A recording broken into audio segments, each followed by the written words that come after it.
Good evening, everyone. I'd like to call this meeting in order. Madam Secretary, would you please call the roll? Eric Alderetti. Here. Phil Becerra. Here. Bruce Bauer. Here. James Gartner. Sean Mill. Here. Mark McLaughlin. Here. Lynette Verino. Here. Mr. Vice Chair, you have a quorum. Thank you. Would you please all join me in the Pledge of Allegiance? Ready? Begin. I pledge allegiance to the flag of the United States of America and to the republic for which it stands, one nation, under God, indivisible, with liberty and justice for all.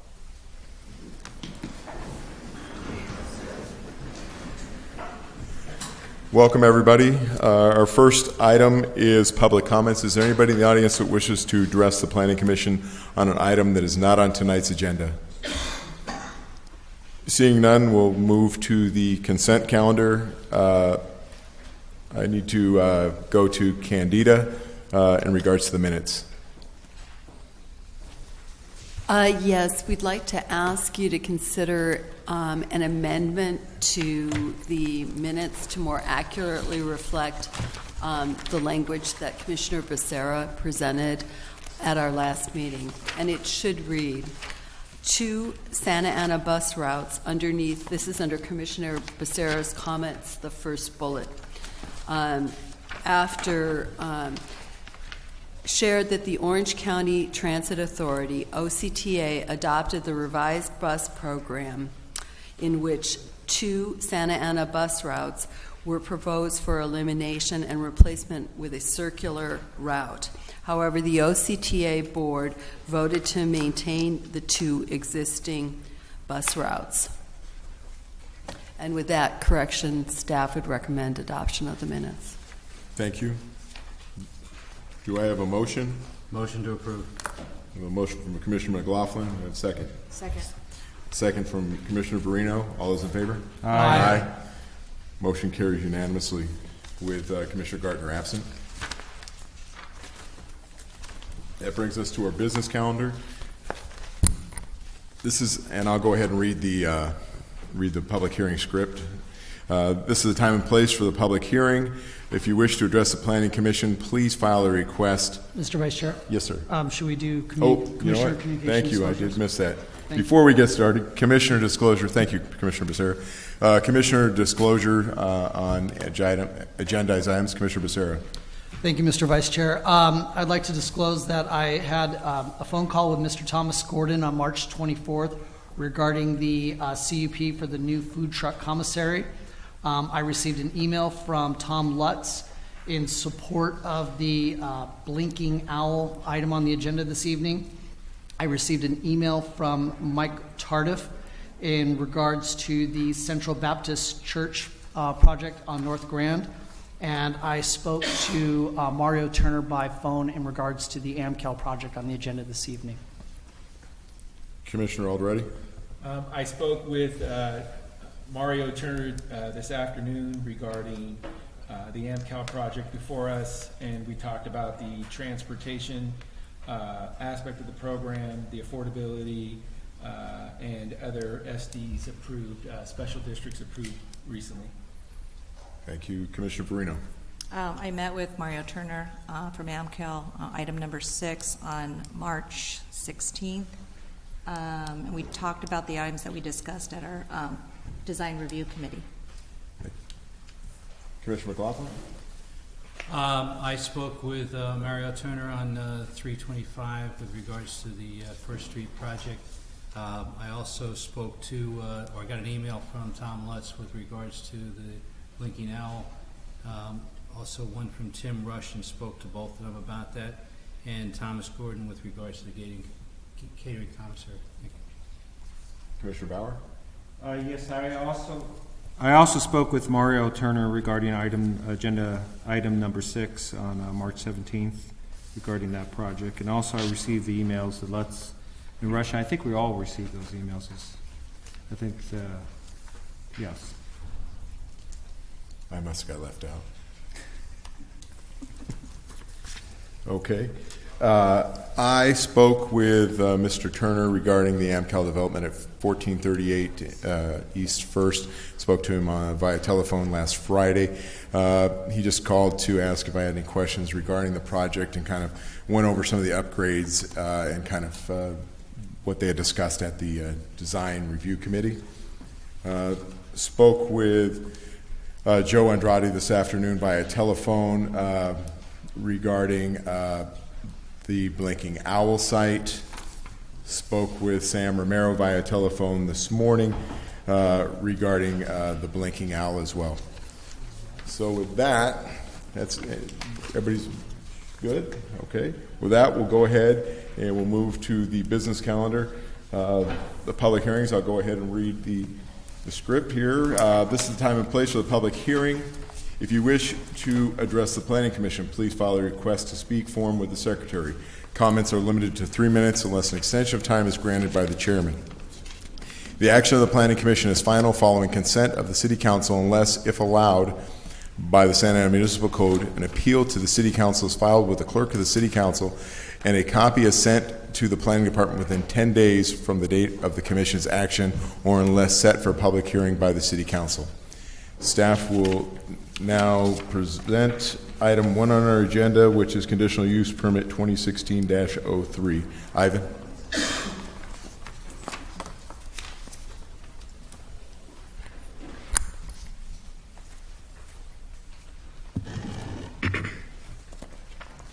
Good evening, Vice Chair, members of the Commission. Before you here tonight is a Conditional Use Permit 2016-3 for a food truck commissary and terminal. The location of this proposed site is at 2419 South Broadway. As I explained, the project description is to allow a food truck commissary and truck terminal. The Santa Ana Municipal Code requires approval of conditional use permit for a terminal truck facility in the light industrial zone. This is the site description, a little bit about it. It's located south of Warner on Broadway. The zoning designation is light industrial, M1, and it is also surrounded by industrial uses. As you can see, this is the site plan outlined by the red and the yellow, with the building, 4,000 square foot building just south of the property. This is the proposed commissary facility. As you can see, it shows shelf locations for the proposed vendors to stock up daily. It also has a mezzanine that will be used as an office for the commissary operations. This is a photo of the front of the property here. On the left, you'll see the entrance where the trucks will go in and out on a daily basis, and the front will be the main entrance to the commissary. There's a couple of parking spaces for employees already located in the front of the building. A little bit about the project. So the project will provide a location for vehicle vendors, food vendors to park and stock their vehicles daily. The site also meets all the operational standards for the light industrial zone. It is also consistent with the surrounding uses and the zoning designation. And the standards that are applied for this CUP will ensure that the facility remain clean and will not become a nuisance to the area and to the city. And with that, staff recommends approval of Conditional Use Permit 2016-3 as conditioned. I have the applicant here as well if there are any questions from the commissioners. Thank you. Thank you, Ivan. Is there any questions of staff at this time? No. Okay.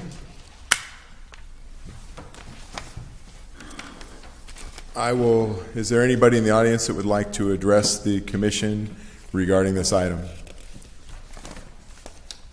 Seeing none, we'll go ahead and close the public hearing, bring it back to the commission for discussion and or a motion.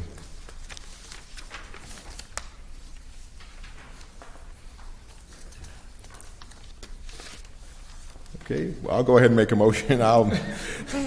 I move that we adopt a resolution approving conditional use permit 2016-03 as conditioned.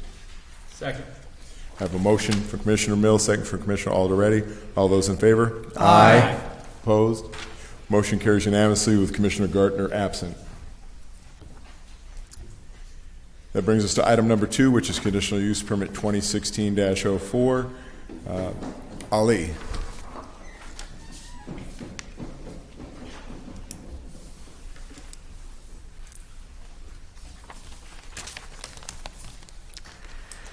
Thank you, Chairman Mill, or Vice Chair Mill. Good evening, members of the Planning Commission. Up for review tonight is the Blinking Owl Craft Distillery, located at 802 East Washington Avenue. This is CUP number 2016-4. The project proposes primarily educational tours, limited tastings, and limited sales at a craft distillery. This is primarily a manufacturing operation for distilled spirits, and the application requires approval of a CUP to allow a Type 74 ABC license for the ancillary uses described above.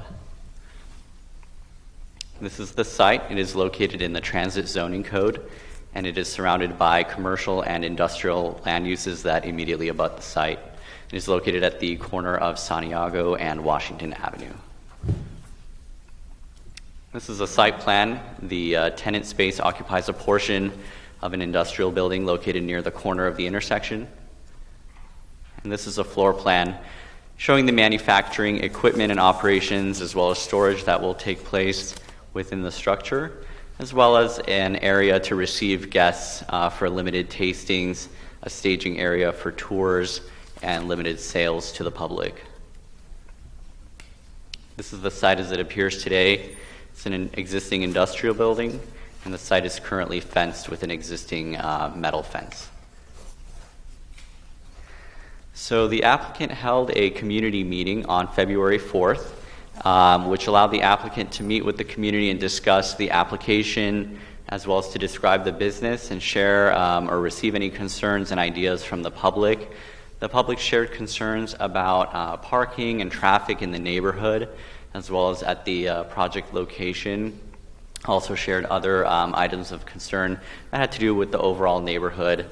The applicant was able to address questions regarding to the nature of the ABC license, what the state allows and does not allow under this Type 74, which is a brand new license that went into effect this January of this year. So aside from that, the primary use, which is a manufacturing operation at this location, meets all standards of the Santa Ana Municipal Code.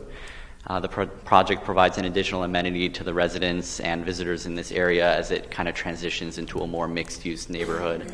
And standards as well as conditions of approval on the CUP will help ensure that the facility will remain principally a manufacturing operation, and that the sales, educational tours, and tastings will be ancillary to the primary use and will not contribute towards creating an attractive nuisance at the property.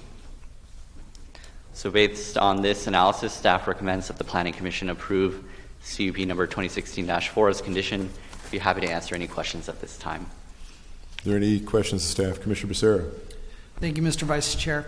So on this particular site, do you happen to know the percentage of the square footage of the tasting room versus the manufacturing portion? I don't recall the exact square footage off the top of my head. And maybe the applicant will know the precise square footage, but it does occupy, an amount that's consistent with the municipal code. I wasn't trying to test your math. That's fine. I just to make sure though, because the tasting room, as you'd said, was very ancillary, and I think if there was a percentage, it may highlight whether that holds true or not. Okay. Thank you. All right. Thank you. Commissioner Verino. So how many parking spots are there? The site contains right now 0 parking spaces on the private property. And so how many employees will they be having, even when they're manufacturing? Where do they park? The applicant can answer questions about Okay. about the number of employees that may be on the site. This site was built and consistently never had on-site parking. It's quite an old structure. Whatever parking that was on the site was not required by the city throughout the years, and as such, the provisions of that portion of the city's non-conforming code applied throughout time.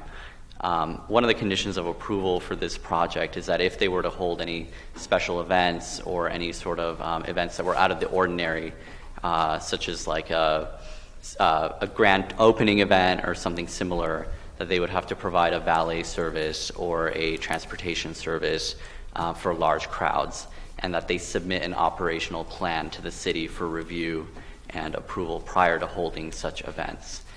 The way that the transit zoning code is written, which dictates the parking requirements for this area, is such that existing and historic buildings, such as the one that's on this site, are grandfathered in, and that parking can be provided either on street or on existing parking lots in the area. Commissioner Bauer? Ollie, could you go back, I think it was the slide before that where we had the bulleted, or maybe before that, bulleted points. Yeah, there. And it says, the standards, in the last bullet point, I had a question. It says, it will ensure that the facility will remain as a principal manufacturing operation and will not become an attraction nuisance. I mean, I guess what our concern is, I love the idea of a distillery, especially being the first one in Orange County. But I'm concerned that, hey, what if this starts taking off and people want to go to the Owl Distillery and you got parking? How do we ensure it has no parking, which is a problem for the neighborhood? So how do we balance that into the future? Oh, sure. Thanks for the question. Essentially, the way that the code is written right now is that the property zoning is industrial. The transit zoning code was written to be a mixed-use document, but for existing industrial properties, they have to adhere to the industrial property standards and development code that's in place at the time. So for this project, this has to remain as a manufacturing operation. That's how the zoning would accommodate such a use. If this were, let's say, a restaurant locating in a commercial zone with a liquor license, then they would have to primarily be an eating establishment, which is allowed by the commercial zones, and the liquor license would be ancillary to that eating establishment use. So it's a similar concept here in that the primary use, because it's an industrial property, has to be the manufacturing and the production of the distilled spirits here. And then whatever ABC license type that is granted has to be ancillary. So it has to be something that's supplemental to the primary use as a manufacturing and production facility. And those are code standards. Commissioner Becerra? Kind of follow up with this conversation about parking. So I just want to make sure I understand. So you're saying that, so we have a Bradford Stairs, previous use, manufacturing. Got a new use that's coming in. They're applying for a conditional use permit only because of the ancillary alcohol component, but yet they're manufacturing alcohol. But so the ABC license is for the tasting portion? Exactly. Well, the ABC license allows them to produce and to offer the limited tastings, the limited sales, and the tours. So the CUP then that they're applying for is for tasting? The CUP is for the aspect of it that's open to the public. Okay, so if they decide they were just going to be a pure distillery with no tasting room, they wouldn't be here. Exactly. Okay, and then so going back onto the parking situation, if I understand this correctly from what you said, I always call it the transit zoning code, but the zoning in the area allows for the parking to be grandfathered in. It's just in general the city's non-conforming code. So yeah, that's correct. Basically the site, because it never had parking and because there was never a gap in vacancy in this structure for a period that exceeded beyond the parameters of the zoning code, that as a result, there's no requirement to install new parking spaces on the site. Okay. All right. Thank you. Commissioner Alderete? Just a couple of questions on parking. If folks, where do we expect patrons who are going to go to the tasting room to park? So there's several options. The first is that since there's no parking on site, there's street parking options that are available if they were not occupied with an existing vehicle. The second is that they could park perhaps at the Santa Ana Regional Transportation Center, which is about 2 blocks to the south. And the third is that in the case of special events, the operator could provide a valet service or other transportation shuttle service that would have to be reviewed and approved by the city through their operational plan that they're required to submit. Okay, so I thought I heard you, maybe I misheard you earlier, say that one of the conditions of approval was the valet service. Is that specifically called out? I looked quickly, I didn't see that. So Sure. Tell me which number then.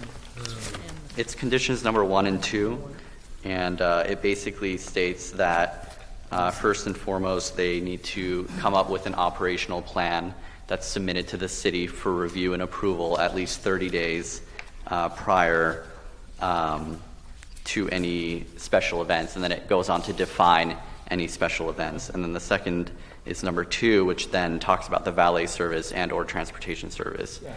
Okay. The other question I have is in the staff report, it says that the hours of operation are going to be Friday 3 to 6:30, Saturday 11 to 6, and Sunday 12 to 4. But in the conditions of approval, it just, I think it's item section 3, just has a 8 a.m. to 12. So how do we hold them to the Friday through Sunday? So number 3 is consistent with all of our ABC licenses. It's actually a standard in the municipal code that anywhere that is open to the public must close by 12 a.m. It's also consistent with the provisions of the transit zoning code, which states that all business activity must cease by midnight, which is also 12 a.m. Even though the operator may right now have certain hours of operation in mind, not just for tastings, but also for their manufacturing operations, those can change over time as the business dynamics change. Business might do well or might not do so well, so they might amend those as time goes on. But one way or another, in any condition, in any circumstance, they must cease business activity by midnight in order to comply with this standard condition for all ABC licensed CUPs, as well as with the provisions of the transit zoning code. So conceivably, they can operate from a tasting room from 8 to midnight? Yes, that's what the code currently allows. Okay, thank you. I have a couple questions. Do we have any idea, have they stated how often they're going to be holding special events, or is this whenever they feel like it, or what? It wouldn't be allowed to be whenever they feel like it, because they'd have to submit an operational plan to the city with ample time for review and approval. I can allow them to elaborate on when they may hold their grand opening event, but nonetheless, it's something that the city would have to be consulted with in order to approve whatever valet or shuttle service that they would provide if they expected crowds that were larger than a normal day-to-day attendance. Was any thought given to doing a parking study of other similar type operations? Because I know we have plenty of in Southern California wine tasting rooms. There's also a lot of micro brew places throughout Southern California. We could probably get an idea of what kind of traffic we were going to be getting. I mean, was there any thought given into requiring them to do a traffic or a parking study? Short answer is no. This sort of project, because it's primarily an industrial use going into an existing industrial building, and because the liquor is the public aspects of the liquor license are ancillary to the primary use, those don't trigger any thresholds for requiring a traffic study or any sort of circulation study from an applicant. Okay, and you said that they would have to provide a plan, a parking plan, and with a valet. Who polices that? Like when the night they're having an event and they're supposed to valet park, is it going to fall on the neighbors? Going to have to call and say that we got people parking in our neighborhood? How is that policed? How is it enforced? It is something that typically police and code enforcement do work hand in hand to address if a complaint or a call comes in. Right now, there's no, unless Mr. McGovern would like to correct me, there's no police officer assigned to be patrolling this particular location for special events. But it would be up to a combination of community involvement as well as just the community to basically report any. So if you have, say you have an event on a Saturday or Sunday, how many code enforcement folks are available for the public to reach out to? I'll allow Candida and Hassan to answer that. It has to do with staffing resources that are available at that particular moment. Excuse me. Typically, when we put standard conditions of approval, they're not necessarily in mind that every time that approval happens, that we need to have staff to guard them. Usually, these conditions are set up that such a time that these events are happening. If there are complaints that there is evidence that they have been doing a code violation. And otherwise, we are going to rely on the goodwill of the operator to make sure that there will not be any code violations, because we know that if there are, then his operation or their operation is going to be under investigation and in trouble. So not at every event do we set up a whole crew of staff to make sure that these operations are going to be done properly. In fact, the burden is on the shoulders of the business owner. Commissioner Becerra. One last question for you, Ali. What is the occupancy of the tasting room? Or actually, before you answer that, does the facility currently have a certificate of occupancy just to even operate the manufacturing component? I believe so. I believe they've applied for a certificate of occupancy. The occupancy is determined throughout finalization of the building plan check process, which the applicant is currently going through at the moment in order to allow the manufacturing operations. And then were the CUP to be approved, then the open to the public tasting room. The actual occupancy number is determined in coordination with the building department and the Orange County Fire Authority. And it's set once basically the plans are finalized and building permits are approved. So, and I imagine that as they've applied for the conditional use permit, other departments have reviewed the plans. Was there any preliminary number for occupancy of the tasting room at this time? This sort of project does not go through an interagency development review. It goes straight into the CUP process pursuant to the municipal code for any public sort of ABC license. So there's no site plan review. However, separately, it is going through the tenant improvement process, primarily led by the building division. So there's no, at this time, does anybody have an idea of what that occupancy would be, or is that a question for the applicant? The applicant and his plan designer or architect may be able to provide a rough estimate for the tasting room. Okay, thank you. Commissioner Albright. Just one quick question. If on a weekend there was a problem at the site, could code enforcement go out on the weekend? We do have occasional code enforcement, proactive code enforcement check, but not necessarily by calls. If anything happens over the weekend that we get a call about, we will be investigating after the weekend usually. Okay. Thank you. All right, thank you. Commissioner Bauer. One other question on the parking. Did we do a review of what it looks like out there during the day? I mean, do we have some sort of understanding? Is it fully parked on the street right now? I mean, my concern is you indicated another option of the parking is the Santa Ana Transportation Center, which I think is for the transportation center. So, I mean, do we have any idea in terms of what it looks like? It fluctuates from day to day. Staff did go out there several times during weekdays, as part of site visits and site postings and things like that. On any given day, there may be parking, that's existing on the street that's open and available, and at other times of the day, it may not be available immediately in front of the business. That neighborhood is a mixed-use neighborhood with some industrial, commercial, and residential land uses, all in very close proximity. So because of the different hours associated with every sort of land use, for example, residential land uses are often not as parked during the day, but then in the evening hours are. Whereas it's the opposite for industrial uses. It fluctuates on a day-to-day basis. The transportation center, although the surface parking lots may, at times reach near capacity, the very large parking structure that's to the rear is almost always half full or half empty. Any other questions? I have one final question.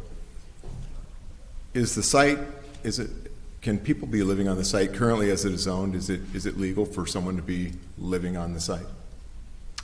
As it's presently zoned, one could activate a mixed-use residential component to the site if they went through a review process.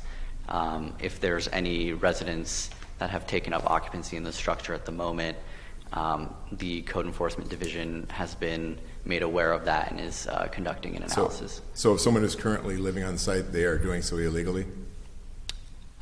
We'd have to do proper research into the building permit history to assess whether it's permitted or without permits. Okay. Thank you.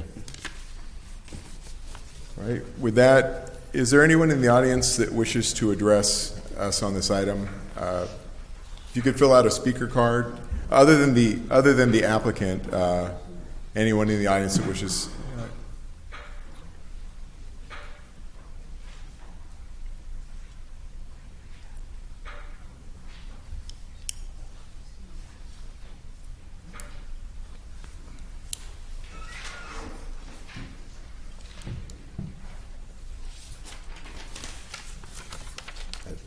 Okay. I'll save the applicant for last if you don't mind. We'll start with Ryan Friesen.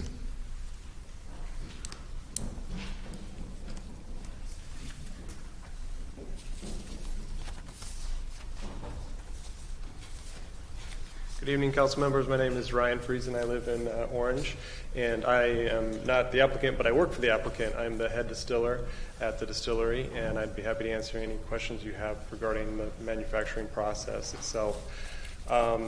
What I wanted to come to tonight to tell you about was the place that I came from. It was a distillery of a similar size and scope, and it was a place that brought craft to that town. I came from Indiana, northern Indiana. I moved out here to start this project. And bringing this handy craft to Santa Ana, I think will enliven the neighborhood and bring note to Santa Ana and the Logan Art District for what we do. Any questions about the process? I'm just curious about the distillery itself. Are you just distilling non-flavored or a generic alcohol that you resell, or I know they do that? Yeah, it'll primarily be for distribution, and we'll be making our own vodka, a gin, and an aquavit, which is a Scandinavian spirit, and then a range of brown whiskeys, aged spirits, which will age in barrels. Okay. Would you know how many employees do you work at the distillery? Right now it's just me. I'm the only employee. So there's the owners and then myself. And I can do almost all of the manufacturing process by myself, at least in the beginning. We will have to add staff as production increases. And when do you estimate that you'll be up to full service? It really depends on how quickly we're able to have our process be up to speed. It can take anywhere from several weeks to several months to get to full capacity at our facility the way it is right now without any additional expansion or equipment purchases. Thank you. Thank you, sir. Thank you. Our next speaker is Robin Christensen.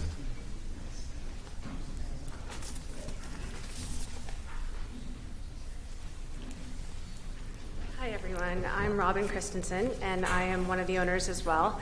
And when my husband came to me a few years ago now, this has been a long-term thought-out project, and said, I want to open a distillery.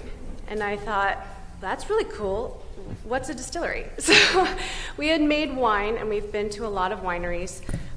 We have been to breweries. We're into beer as well. But I had never been to a distillery. I knew what distilled spirits were, but I didn't know much about them. We spent the next 2 years visiting distilleries all along the Kentucky Bourbon Trail. We went to Seattle. We've been to Portland. We've been to San Francisco. We've been to Europe and gone to a bunch of distilleries. I will say one thing. They're pretty amazing, and it's not just the process in itself is amazing. Our machinery is absolutely enormous. It's huge copper stills with really tall columns. So it's a really amazing site in and of itself that we'd really like to share with the public. Going to all these tasting rooms, we found normally we're the only people there, if maybe a handful of people. Same with all the wineries in Paso Robles, in Napa, some of the really big ones. Yeah, there's more parking, but we've never seen a tasting room really that full. We think at the beginning we'll probably have a lot of interest, but after that we can really give literally like 1.5 ounce tasting total. So we really feel like the parking people will come, they'll do a little tasting, and then they'll leave. And we understand that we're really being very careful on the planning of events. We don't really want to be a big event center. I mean, we want people to have nice little events there, but we've put so much money into all of this and to our equipment and to our fire rating and so much planning. We would be so nervous to have anything happen to our license or to our property. So with that being said, I just would really appreciate your support in this project that we've just put our heart and soul into. We've been part of Santa Ana for a long time in the lofts downtown since 2003, and we love, love, love our city. We wanted it specifically here. And Anaheim tried to get us, other places tried to get us, because it's a huge project, it's a huge monumental thing for Orange County. But we did want it here in Santa Ana, and we made every effort to keep it here. So thank you for your support. Thank you. Sean Coolidge.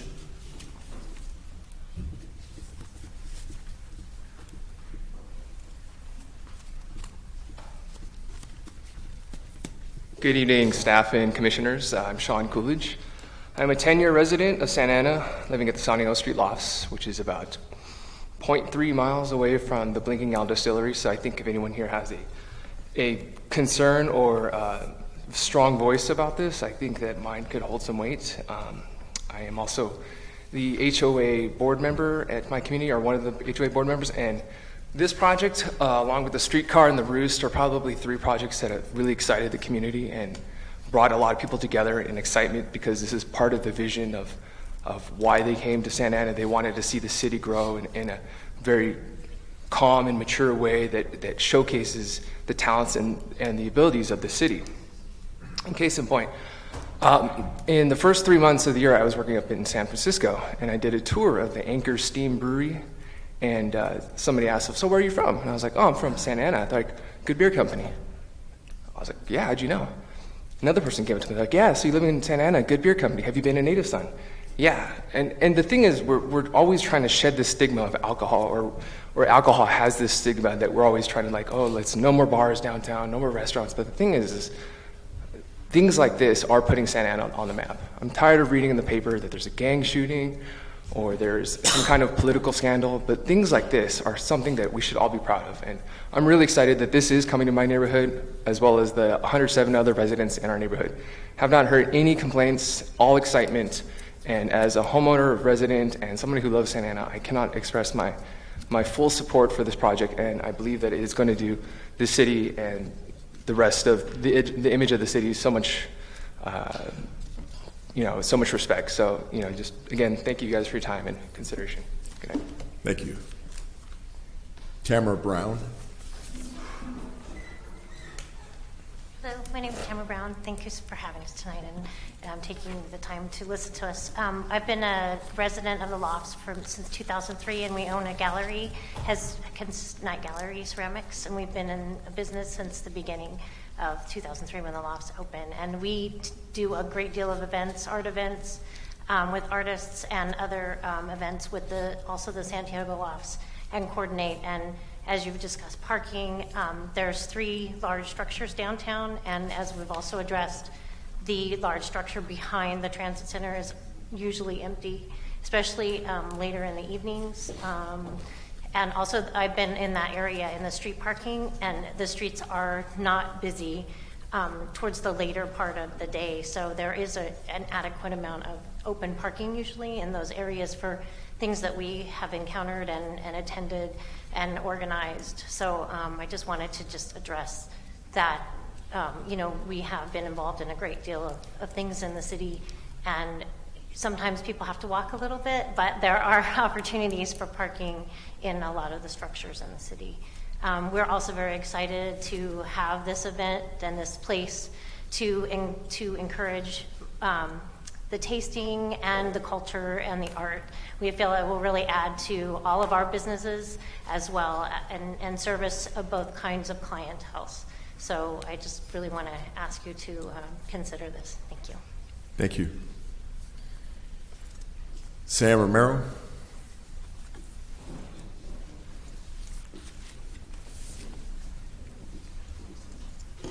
Good evening, folks. I just heard the problem of who would monitor who would come into the neighborhood. Okay, we have 4 entrances into the Logan neighborhood. Are we going to have a code enforcement in each at the beginning of each block, or we have a policeman? Those are the questions we have right now. Now, also, I think it was in November, there was an event at the train station, okay? And there was a shuttle service to take people from the downtown down to that fiesta. Guess what? They all parked in the neighborhood. People couldn't get out of their homes, okay? That was a big problem. We already have always had a parking problem within the neighborhood.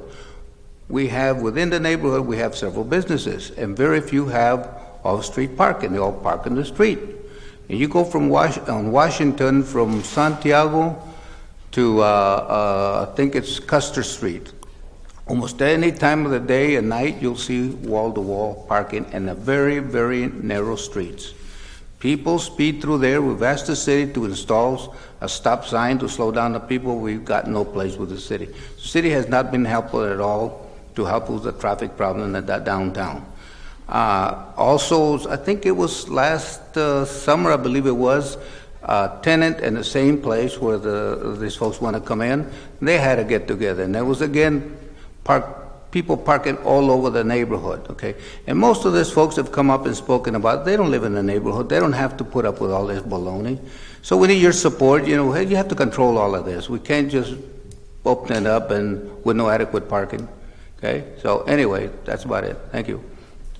Thank you. Joe Andrade.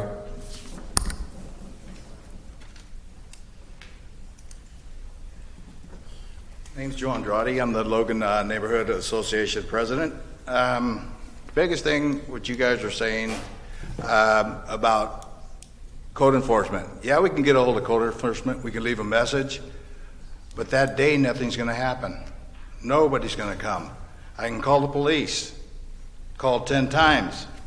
You're not going to get any police out there. They won't come out. They're too busy. We don't have enough. So, I mean, people cannot park in their houses. We cannot leave our houses. Everything's happening. As far as the project, did they tell you how many projects are in there? This isn't just one project that's going in there. You have that. You have what they call the gallery, which had a party that parked everywhere in the neighborhood. They have people living there, there's no C of Os of that. So, I mean, it's not just them. So there are going to be 3 different entities that are using parking around it. I leave at 5 o'clock in the morning to go work.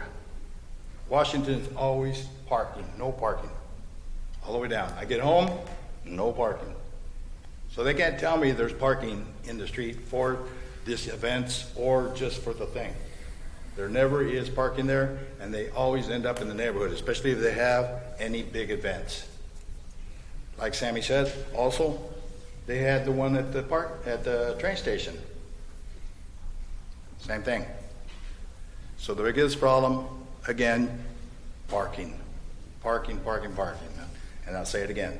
Police won't come out, code enforcement won't come out because they're too busy. Or on the weekend, they're not even there. So please, we'd like to live comfortably. We love our houses. Like Sean said, he's been in the neighborhood for 10 years. We've been there for 50 years. We have people that have been there for 100 years. Okay? So our houses, we love them. Thank you. Thank you, Joe. Christy Malari.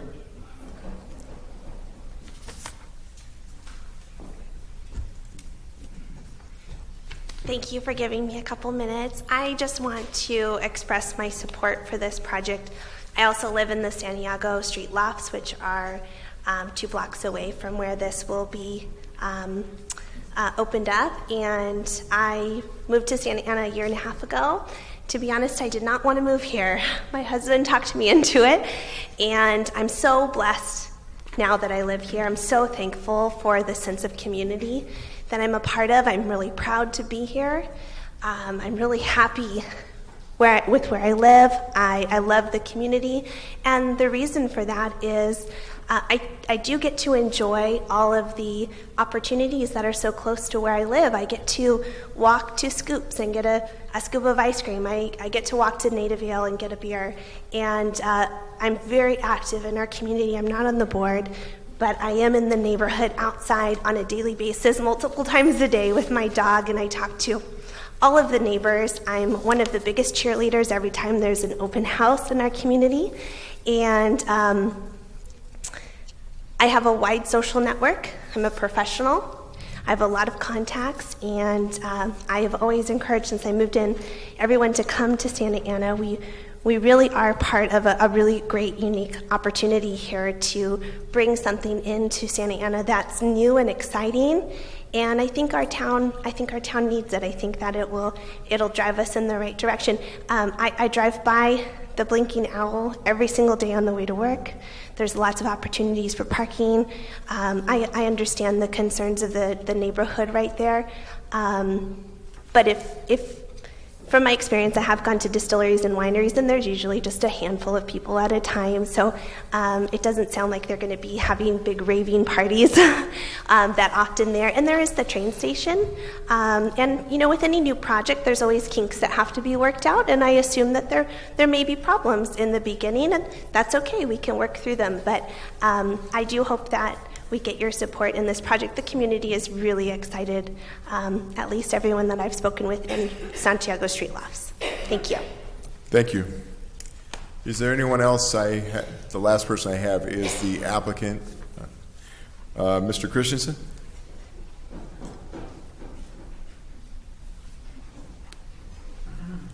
Good evening. First, I would just like to say a few things. We're really excited to get this project underway, and I'd like to clarify a few things.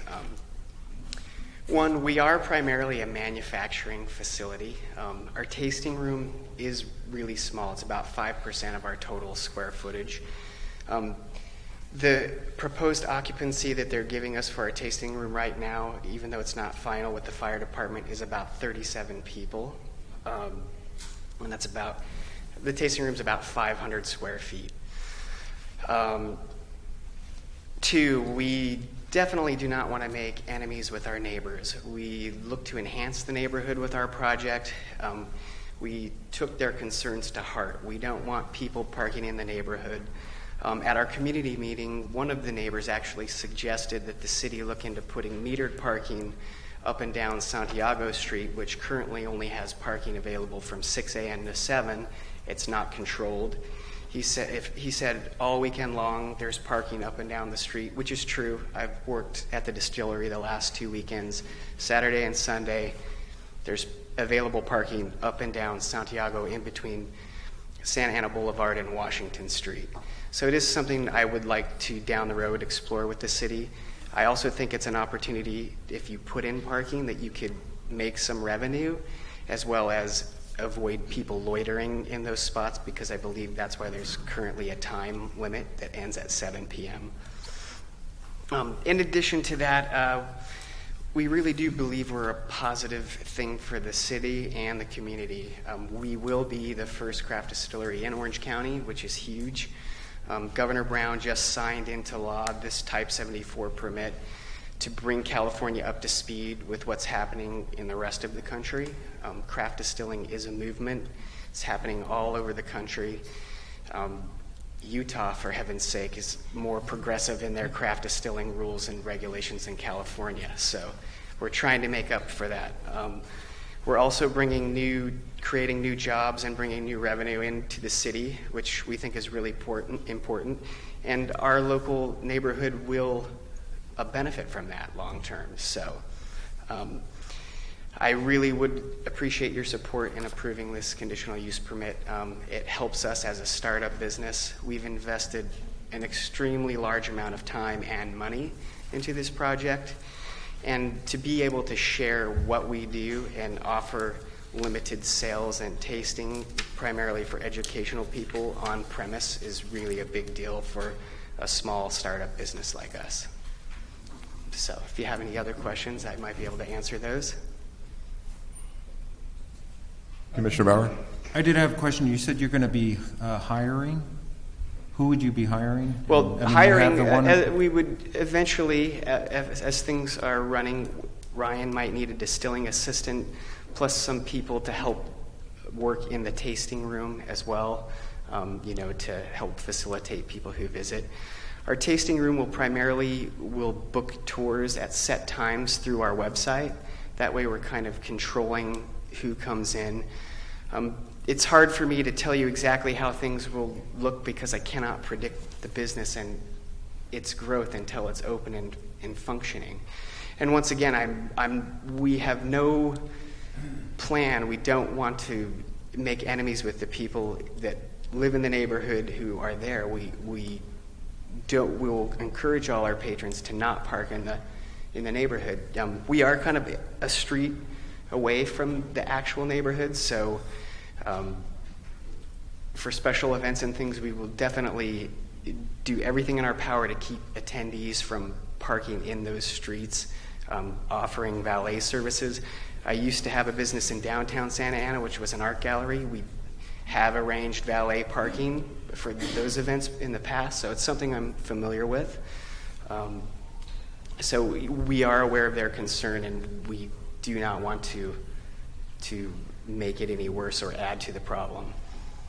But we do think there are several options available that should alleviate our patrons from parking in the neighborhood.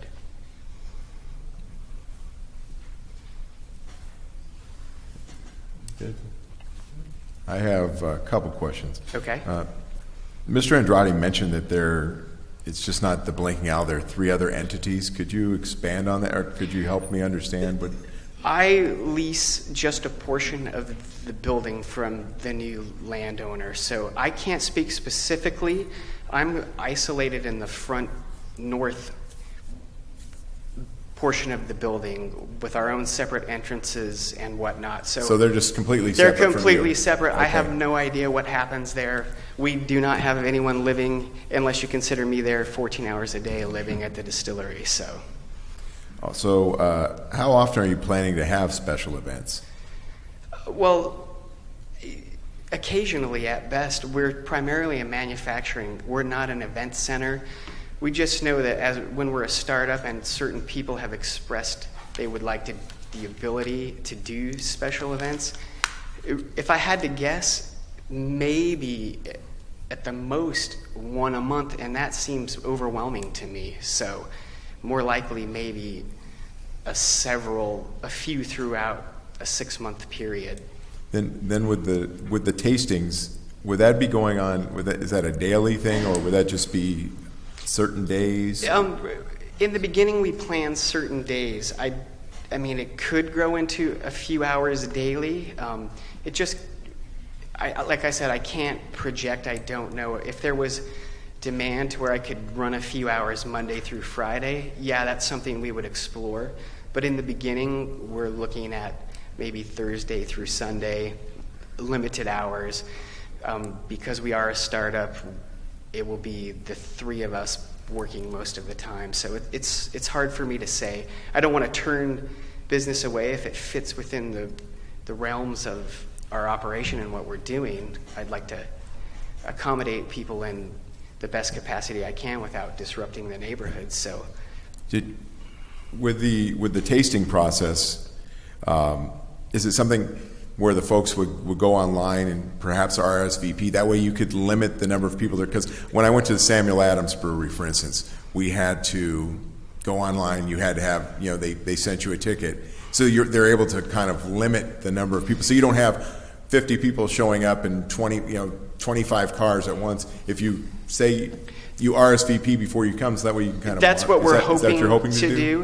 We would have some standing walk-in hours maybe on the weekend that we could kind of expect, but primarily with booking tours through our website, we're trying to be able to plan for who's coming to visit, and we absolutely encourage people to do that. So, Mr. Bauer, have you had the opportunity to talk to Mr. Romero or Mr. Andrade? Yes, I did. We met at our community meeting, and I thought we had a great conversation and addressed many of their concerns, as well as some other neighbors who were there, they're not here tonight, so I guess they felt we addressed their concerns. So. Okay, because I speak for myself. I think that's very important, the rapport, that you have with the community. Absolutely. Yes. And obviously, if there's issues, we do approve it. There's issues that come up. You know, what's important to me is that there's dialogue on a community-based level. Absolutely. That they don't have to go to the code enforcement and go through these channels. I'm more than willing to give them my phone number. We can discuss and work out anything because, like I said, I'm not here to make enemies with them. I'm hoping to make the neighborhood even better for them and help them, you know, with any concerns they have with the project. So, very good. Thank you. Anyone? Thank you. Oh. I actually have a question for Mr. Andrade, if I could ask real Well, quickly. Commissioner Farino had a question for the applicant. Okay, go ahead. Are there any long-term plans for trying to mitigate parking in some way in the area?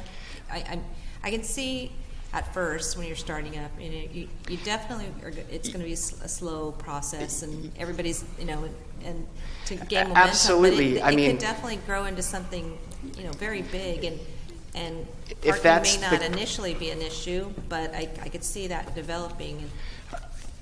Absolutely. If we were to be as fortunate that we need to, then yes, we would start exploring every option available to us in terms of if we had money or we could work with investors or the city to find parking, build parking. I know there's some empty lots and things.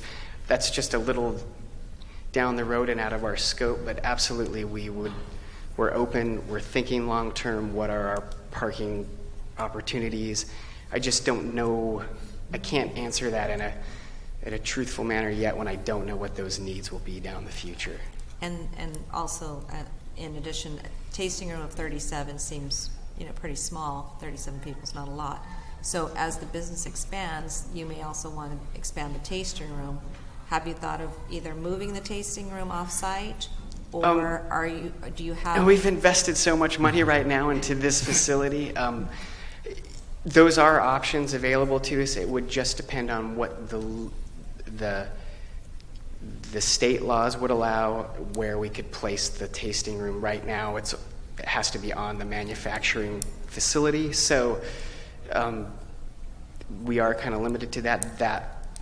The Type 74 permit may be expanded in the future to address these, because there are a lot of small distilleries in California who are in similar situations as us in industrial use areas and that type of thing. So I've been to a distillery in Anaheim that was an industrial area, but on the weekends there weren't anybody there, so parking was not an issue, but there is residential immediately adjacent, so that is concerning.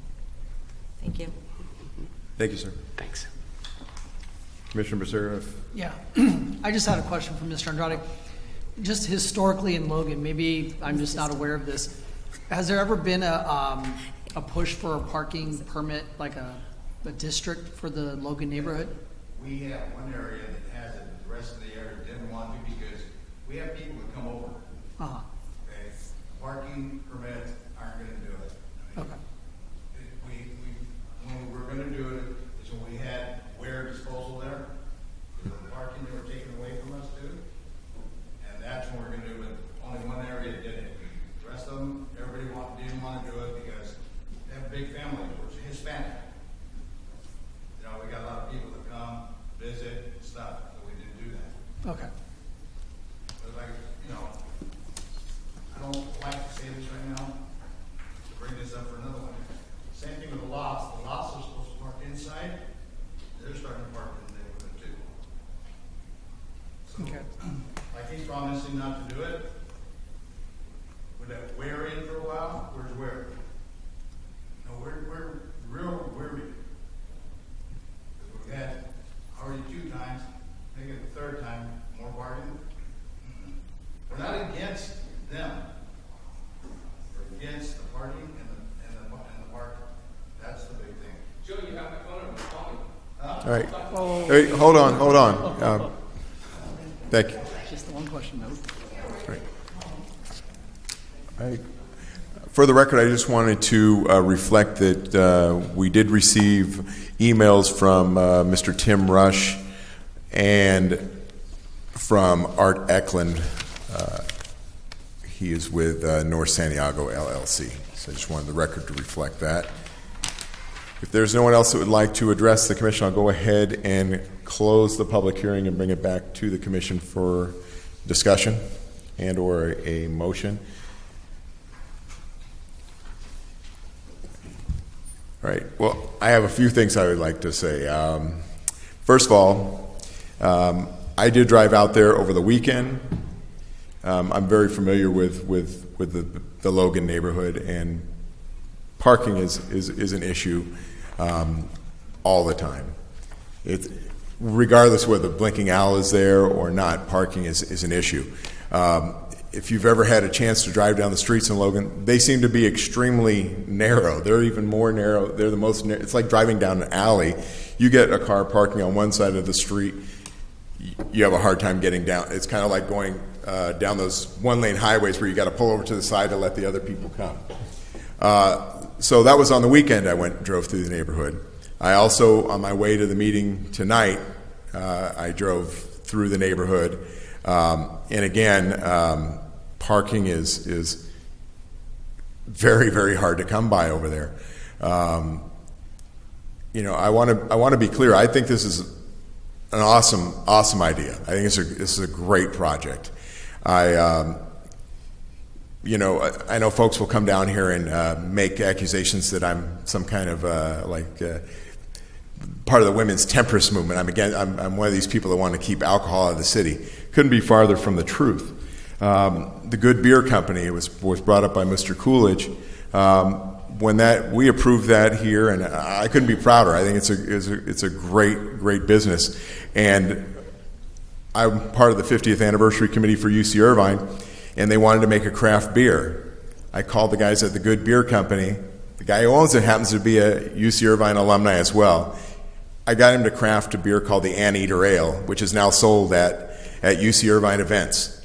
I mean, it's a very cool thing. So it's not that I'm against such business. I think it's a very cool thing. I mean, when I go out of state, I take tours. I love this idea. I have serious concerns about the parking. I have serious concerns about the Logan neighborhood constantly. And again, like Mr. Andrade pointed out, they're told one thing, and this goes back to when Joe was a kid, because it goes back to when Sam was still an old man, and Joe's mom was, and Joe's mom was the queen of Logan. They were told one thing, and they got something else. So that's my biggest concern. If there's a way we could alleviate the concerns about the parking, I'm 100%. I think I'll be the first person in line to come over and do a tasting. I think it's a great idea. But I am very concerned about this neighborhood, the impact on this community. Because, as I said, they've had ware disposal literally dumped upon them. It's time and again. The history, going back for far too long, has been that the Logan neighborhood kind of gets, their concerns are swept aside. If there's a way we could get around it, whether it be, whether we come back and review this in 6 months or a year, and if there was no impact, then we just move forward. I don't know if that's something we can do. Go ahead. Typically, you could ask them, you could condition it so that it would come back before you in 6 months, if that, but the land use would run with the land. At that time, you would have the option to start the procedure. Change the conditions, but it would not be something that you would be able to eliminate immediately. But it's something that we could do, because we don't want to. They're telling us they're going to be good neighbors. I take them at their word. I just want something there just in case. What the Planning Commission could do in a case like this, because we're dealing with an unknown factor that the Planning Commission would like to account for, is, for example, you could say within a year from the time that the conditional use permit was issued, Staff will look at the records and will see if there is any evidence that parking, for example, so in this case, since parking is an issue, if parking has been the source of any kind of problems in the neighborhood, at that time, if staff realizes that in fact parking has been a problem, the staff can notice a public hearing and bring it back to the Planning Commission. However, just so that we're not necessarily disturbing or disrupting the business of this operator, we wouldn't necessarily require them to come to a public hearing unless there was evidence that there was a parking problem associated with their activities, specifically the activities that they promised tonight at the Planning Commission hearing that they would not cause or do. So that would be the kind of condition, if you wanted to add, that staff would say, so that it's not too disruptive to the I'm not business. sure. I'm actually trying to figure out a way to get these people up and running, and they've invested their time, they've invested their money. I don't want to stand in the way, but I also don't want to see the neighborhood negatively impacted. So, and if there are no issues, but because trust me, Sam and Joe both have my cell phone number, and if there's an issue, I'll know about it, certainly. So, can I follow up on that point? Already. So the issue would be you've got a possessory right in the land that runs with the land. Therefore, you would have to do a revocation. That sounds complicated to me. No, you don't have to automatically. Yes, you do have a. Well, they've got a right in the land now. They have. And so, how do you withdraw that what you right? do is the initial proceedings is you modify the conditions. So that would be your first step. Is if there was a problem, you could put a limit on the number of people that that they could have in the tasting room at one time. You could put a limit on the hours. You could put a limit on the days. There's various ways that you could approach it, and that would be your first step, definitely. After that, then yes, you're right.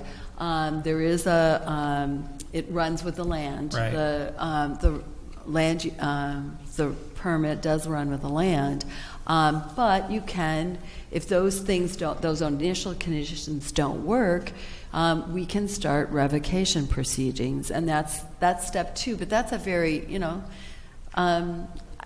we have the expectation that everybody's going to be good neighbors and learn to live together, and the initial part would be. I ask because I think, and this is just sort of a guess, if you change the CUP, that's a property right that they have. You've now got a taking of a sort because you've modified their right. Look, I don't know. I'm not I am a land use attorney, but I don't practice it every day. It just seems to me that once you give them that right of a CUP, then it's difficult to withdraw that. It is more complicated, but there is a procedure set up in the code, and it's called the procedure starts off with staff comes back to you and says, we're having problems with this use, will you schedule a public hearing? That's step number one. And we present before you whatever evidence there is with the problem, and you schedule a public hearing. At the public hearing, then staff typically is not aggressive about initially revoking a use. I mean, if they believe that the applicant or the property owner is would be capable of acting in good faith, we would present modified conditions that we would believe would mitigate the problems. After that, you would act on that, whether or not you could approve those conditions, or you could come up with ones of your own.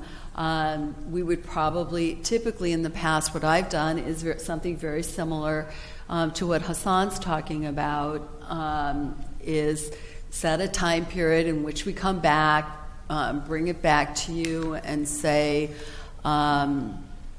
it's working or it's not working. We give you an update on it. And if it's not working, then we do, and I have done this as well. Sometimes uses are not good neighbors. They don't live up to their commitments in terms of, and then you initiate revocation proceedings. And that's what you do. And it's your responsibility to act on those. So that's a court proceeding, right? No, that's your procedure. No, it's you. We would propose that you would revoke that conditional use permit. So the total land use right. So I'm clear. So if the applicant disagrees, they then seek relief in court. Yes. That's my point. No. It's just a lot more than that. I cannot emphasize enough what the planning manager just said. It is your conditional use permit. Right. The conditions are yours. And you do not even go to court until all of the administrative remedies have been satisfied. And by all means, we at any given time, we have the power, and you have the power and the authority, and we have the power and the authority to establish revocation hearings. But as the planning manager said, revocation hearings are usually not even the second level, the third or fourth level of set of actions that are available to staff. The first level is compliance, and we have administrative citations. We can cite the operator for violating the conditions of approval, and if that doesn't give us to compliance, then we have other actions, and the revocation is usually the very last level before we go to court. And I have revoked conditional use permits in my career a few times, and I know the planning manager has done that. There's no such a thing that this is your chance, and after this the train has left the station. Right. I only ask because the Logan neighborhood has one operator that has been maybe not the greatest operator at times, and for years. I mean, it's been going on forever. And there's been, for reasons that I don't understand and are above my commissioner grade, there's never been a revocation. But so that's neither here nor there. If you're advising me that we can do that, then that's an option. I'm not saying I'm supportive of that option. I just think it's an option. But I must add that it is important to add such a condition. If you would like staff to review something like this and only report to you if there are problems, you could add that as a condition tonight. Okay. Commissioner Becerra. Oh, okay. Thank you, Mr. Vice Chair. Well, from what staff is saying, it sounds like all the tools are available to us. And I think that, I'd like to say, first of all, I'm excited that this project is even being proposed here in Santa Ana. I love it when we're the first in something positive. So I love the fact that, you chose us over Anaheim. I appreciate your investment in the community. I appreciate that you actually had a meeting in the community and was a good neighbor, and this isn't the first conversation that we're having about some of these issues. So for that, I appreciate that. I'm glad that this sort of dialogue is happening. And previous project that we had before us, we had talked about trying to encourage future applicants just to, at the very least, reach out to the neighbors that are adjacent to them. I appreciate that. From what it sounds like, your meeting went above and beyond that. So I thank you for that. In regards to what's being discussed here as far as how do we monitor this, we have code enforcement. We have numerous facilities in the city that have alcohol. It sounds like with them, as far as from what I've heard at length, it sounds like they're a manufacturing use. They have an ancillary tasting room. They can walk away from this meeting right now and still manufacture, and they still have their 14-hour employee. So that's going to happen. With that being said, what I'd like to propose is I'd like to make a motion to approve CUP number 2016-04 with an additional condition, number 21, that would ask staff to review any reports of complaints, and at their discretion, bring it to us within 6 months for review. May I make a suggestion for the 6 months? May I ask to do that a year, because within the first 6 months we may not necessarily see the full operation. Right, they're not operating. Yeah. Right. So I'll go ahead and modify that to be 1 year. I'll second that. Commissioner Rio. Can I ask a question? So what tool will the staff be using to measure parking, the impact? Well,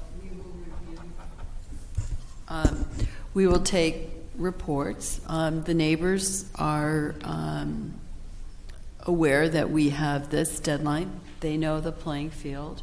and we will try to verify those. We will verify those reports, and then present the information back to you at that time. So if a better tool is, for me is being able to measure the parking today and being able to measure the parking in a year at the times that the tastings or the educational tours are taking place. So how would that happen? Do you need to do a parking study now and then a parking study before or in a year? We're not doing a parking study. What we will do is that if on the times that they have tasting, and we have parking problems that are caused by their alcohol tasting, their tasting room, we will then get the code enforcement calls. We will then go back and look at each one of those code enforcement cases, and if they are warranted and they're connected exactly to this condition, then we know that they have a parking problem.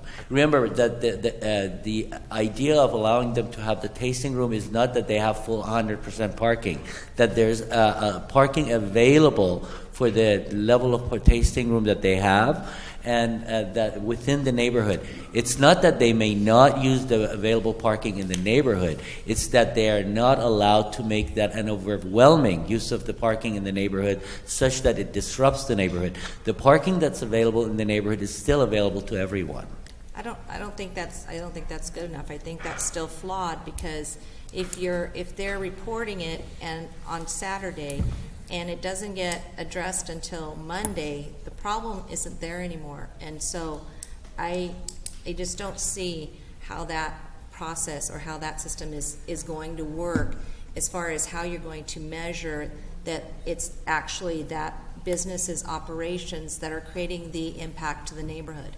So I'd like a little bit more solid comparison on what it is now and what it is then at those points in time that are measurable, because that's how it's going to prove to me that it is, because it could be the lofts that are causing the parking. It could be Logan. Somebody's having a party in Logan. That's true. So how can we directly say that issue is a result of the blinking? Well, I think the way that we could do that is when we get a complaint, we could contact the owner and find out how many people were visiting, doing a tasting at that time. I mean, that would be, yeah.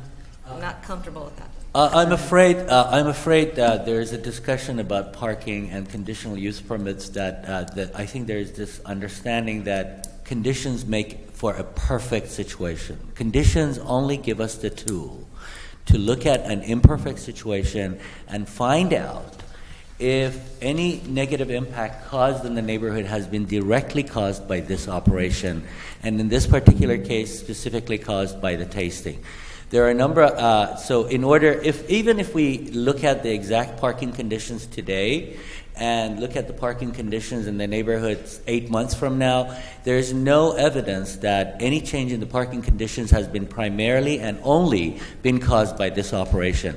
That is too much of a one-for-one. That's a perfectionist calculation that we cannot ever promise. And if any staff did it, I would say that's not accurate. I would say if your concern is the tasting room, there are other things you could do today. You could limit the number of people that can be in the tasting room at any given time today.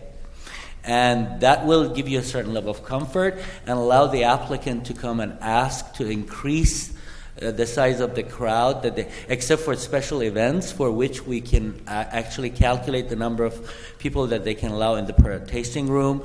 At a higher level, I would say you could limit the number of people in the tasting room today, and that will at least give you some peace of mind that you will not have a large crowd hitting these streets to taste at the tasting room.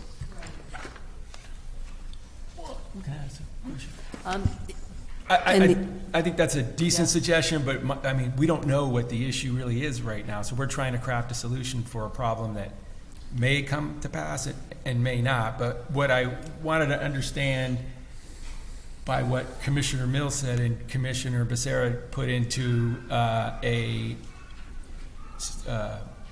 condition of approval is I'm not quite clear what that does. Does it go back to staff and then staff says, hey, there's a problem? Or, so that's what it's doing, and that problem can manifest itself in parking, in loud music, in whatever. It could manifest itself in any way that they were not living up to the expectations of the CUP, the requirements of the CUP, or just being a bad neighbor.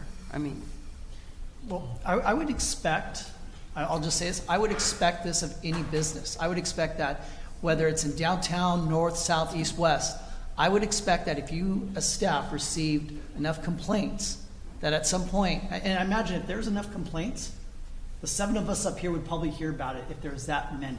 I mean, if it was that much of a nuisance. We all have our ears to the ground up here, and we probably would have heard about it. But I would definitely expect staff that if you guys got an abundant amount of complaints about a project, that you would present to us. You would say, hey, remember that CUP that you had, that you had approved? May I suggest to staff, this is what you may want to amend it as. So I think that this is a healthy discussion because we need to be able to understand as commissioners and the community what we can and can't do. But from what you are describing, it sounds like those tools are already there. And I think what I'm asking in my condition that was seconded by Commissioner Bauer is just simply saying, hey, put a tickler on the radar in a year. Please just come back to us. You may come back and say, nothing to report. You may come back and say there's all kinds of hell breaking loose, but at least there's a tickler on this one, and it still reflects the tools that you guys would still use on any other business in this city. Okay, so my issue with that is it seems to put the onus on the community to police the business instead of the city to police the business. That's, you know, is the one indication of a problem complaints? That's one indication. It's not the only indication. It's people parking on their lawns because they don't have a place to park. It's people that live in the neighborhood parking in the Santa Ana regional parking. I mean, there's only so many squeaky wheels in the city. I think we know who they are. But we are a community. We've got to help each other. I can't tell you what's going on in Floral Park. I can't need either. You, I need Mark, I need others to say, hey, this is what's going on. We all got to communicate. And, you know, I'm not trying to say the onus is on the community to have to police the business, but it's in all of our best interest. If there's an issue, if there's a concern, reach out to our professional staff. Well, if I may, Mr. Chair, to Commissioner Aldrade's comment, we're putting the onus on the business. We're not putting the onus on the staff. We're not putting the onus on the neighborhood. By saying this, we're telling the business, here are your conditions, abide by them, and if you don't, yes, the community will be asked to call us. And I do not think that's much of a burden for the community to call the city if they have an issue. And no, we do not have the resources to staff all of the neighborhoods over the weekend to send code enforcement just because we opened a business. That's an unreasonable request to have of staff. Therefore, we're going to rely on the neighborhood to inform us if, and in this case, remember, the only issue that has been discussed so far has been parking. And in this case, I'm assuming the discussion is that if there's code violation regarding violation of the code for the conditions of approval for parking, if the conditions of approval for parking has been violated, then staff will then not only inform the commission that we have reviewed this and we think this needs to come back, to add conditions or change or remove some of the conditions or add some new conditions, or say the tasting room needs to be eliminated, for example. That could be something that could come out of it. That is only with regard to that one issue that is of discussion, not the whole gamut of things on earth. Yeah, Commissioner McLaughlin. Okay. You know, I think that, for one, parking is an issue in Logan. We got that. And maybe if we're going to try to come up with some kind of system, I'll make a suggestion. The suggestion is that if anybody's visiting the tasting room, they're serving alcohol, you're going to have to check for ID. Why can't the person at that point in time identify the license, the license on their car? And that becomes a record. And then if someone in the neighborhood feels that someone parked, you know, in the neighborhood or did something, the first thing that has to be done is, what's the license of the car? And that way, if the license is identified and it said that they were parked on such and such a street, the distillery has a record of the license. got to checks and balance. I mean, you know, we're going to go on for this thing for hours trying to figure out what's going to happen. Parking studies, sorry, but those things are going to be, you know, that's going to take a lot of work and effort. I mean, let's try to keep this thing simple and come up with, you know, a system that might work. I'm sure the PD, you know, how are they going to control it? I mean, it's a problem now. How is it going to change? So we're trying to come up with some kind of way of tracking. You know, why can't we do something like that? I think, if I may, as Hassan had pointed out, those are public streets. So, I mean, technically, anybody, they're not permitted, as Joe said, the folks don't want permit. So technically, anybody can park there. Parking is already a problem there, clearly. But I think what we're just trying to do is we're just trying to make sure that it's not worse because of our actions here. Parking study may be a pain and all those things. I also think having to live in a neighborhood where you can't get out of your own driveway because people park in front of it is a pain. So I'm right. I think you're right. We're going to go around. We're going to go around. And on top of that, I mean, for all intent and purposes, and for good reasons, understandable. I mean, people don't want to go through the parking permit process. It's available to them. They can make it available to them. But, you know, I understand the issue. You know, you have a lot of neighbors and you have a lot of family and friends, and that's a burden in and of itself.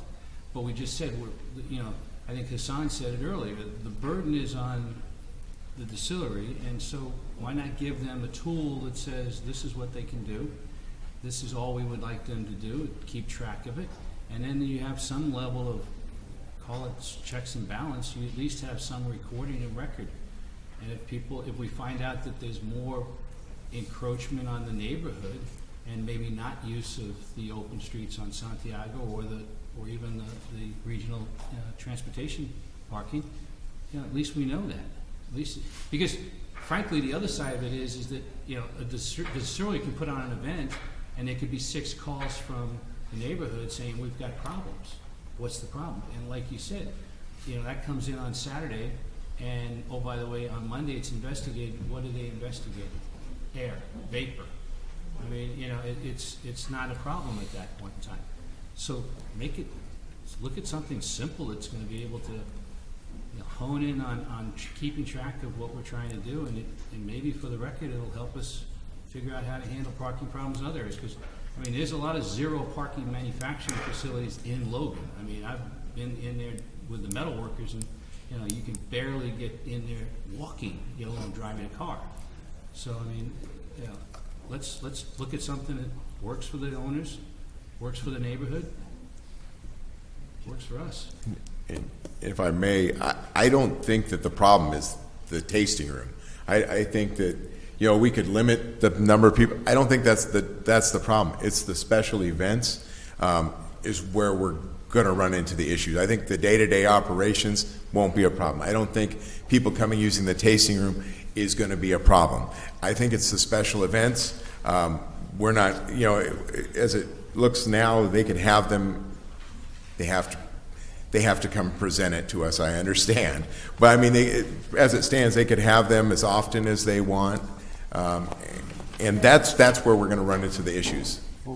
Maybe that is something you could limit as well, the number. You could say how many you would like to have per month, but they do have to submit to staff a detailed plan that describes how many people will be there, where they will be parked, how they will be parked.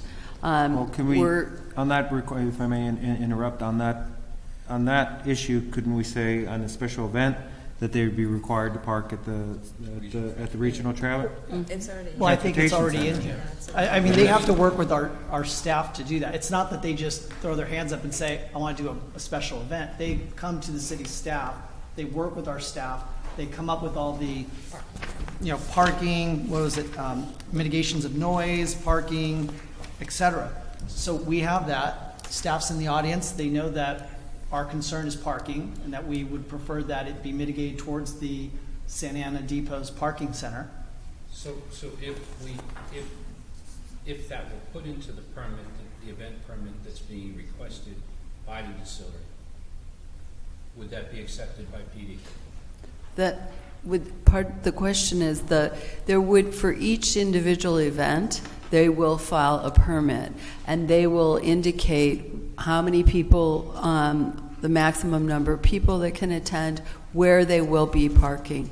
I'm just saying, all I'm saying is, for special events, period, whether it's 2 or 20, yeah, I'm not saying 20 though, but if it's 2, as part of that event submission to PD, they sit there and say, all parking will be valeted to the Regional Transportation Center, period. So there's no deviation. I mean, as soon as we start to sit there and go, every other one comes through and they want to do the region. No, the Regional Transportation Center becomes the parking space for special events for this particular situation. And that way, your valets are controlling, hopefully your valets are controlling that situation. So again, you have another checks and balance that's in the hands of the ownership, not in the hands of the PD or the neighbors. It's already there, and it's been approved by PD. I would request that staff be able to approve the location of the valet, where they would valet park, because in some instances there may be an event going on at the transportation center, and perhaps they might want to rent parking from a local church or someplace where they could compensate them. I'm thinking of different options. If I may, the answer is yes. We could put that in, and we could add language that if the transportation center parking is not available, another acceptable parking location that staff can determine with the help of transportation staff. I can go ahead and modify my motion with concurrence from Commissioner Bauer to just modify condition number 2 to state the operator of the establishment shall provide a valet service and or transportation service to all attendees of special events to and from the parking structure located at the depot at Santa Ana Transportation Center, unless staff sees a need to use another location. So it'd basically be your first right of refusal. So you go there, as you said, if there's some sort of other event that just makes it impossible, then at professional staff's discretion, it would be another location. So would you concur with that, Commissioner Bauer? Yeah, I'd go along with that. So just so I'm clear, what is the motion? And then you're also leaving in that they're after a year review. Yeah, so just I'll restate it just for simplicity purposes. So my motion is to adopt a resolution approving CUP number 2016-04 as conditioned with the addition of the language I just stated for number 2, adding that the Santa Ana Depot's parking structure be utilized as the first option for any of the events, for any of the special events for this facility, and that condition number 21 be added that would ask staff to come back within a year if there was enough reason or concern based on complaints related to parking to bring it back to the commission for any potential action on the conditional use permit. Okay. And you're good with that? Yeah. Yes. Is there any other discussion? Commissioner Farina? I'm only concerned about that motion that I think staff ought to come back irrespective of what the outcome is. I'd like to know what occurs. I don't think staff should just make the unilateral determination that it's now an issue. I would just like us to get it right. So I request, if you would like to add that language, that staff provides a memo to the Planning Commission. If there is no issues if there are no issues to report, we will write a memo. However, if there are issues to report, we will schedule a public hearing to discuss that. So mandatory update. So if Commissioner Bauer concur, I'll say that as a mandatory update within or at the 1-year mark upon the effective date of the CUP. That's acceptable. I just wanted to just make a brief comment before I vote. This is probably the hardest decision I've made as planning commissioner, and this is my, I've been doing this rodeo for a while, but and it's really hard because I'm just so excited about this business, this up and coming, great business for the city, and but I also feel the pain of the neighborhood because I have made decisions that have affected in the past the Logan neighborhood when it came to to parking, and so I've heard the complaints afterwards. So I know Sam, I know you guys have had to deal with a lot over the years, and Logan is near and dear to my heart because it's it's one of the oldest neighborhoods in the city, and a lot of homegrown families have come from that neighborhood. So it's it's a difficult decision for me, but I really I'm taking the business owner's promises and that he is going to be a good business owner and be very conscious of of the neighborhood. I think just knowing that he went and had the meeting with you guys and that he's promised here before us to do that. So I hope that you will converse with him together, and hopefully it'll be a win-win, and that he'll know when you guys are having problems, and vice versa. But I think that this is a good place for us to go with this businesses to approve it tonight with the conditions that we set. So I'll be approving that. I just have one comment, and it is, I understand the folks from Logan's wariness because in the past they've been told, all you have to do is you make a phone call, we'll make sure these people live up to what they're supposed to, and that didn't always happen. But let me just reassure you folks, it's a new regime in town. The days of that operator buying off folks like they did for so long are over. We have new people running the planning department. We have a new person running the city. And the tyranny that was allowed to go on for so long, not going to happen anymore. Folks are watching. We have our eyes open now. And you guys now have voices, whereas before they were always, you were ignored. And so I understand when you come here, because this has gone on for 50 years, 60 years in Logan. And you guys always told one thing and you get another. I feel confident. I'm going to support this motion, but I feel confident that they're going to do what they say they're going to do. I think these are good people. They're investing in our city. I think our staff they care about the community, and I think they're going to look out for you because I'm going to be watching. You guys are going to be watching. All the folks up here will have their ears. So I'm going to support this motion. I think this is going to be a good thing for our city, and I pray that it doesn't negatively impact your neighborhood. And I do believe that if it does, that this body and these folks over here are going to make sure that it's taken care of. So with that, I'll call for the question. All those in favor? Aye. Opposed? Motion carries 6-0 with Commissioner Gartner absent. Thank you. Our next. Sean, let me just say, we have never been against the building, the business. We're just concerned about the parking. We're welcome into the neighborhood. Our next item is Conditional Use Permit 2016-06 and variance number 2016-01. Vince?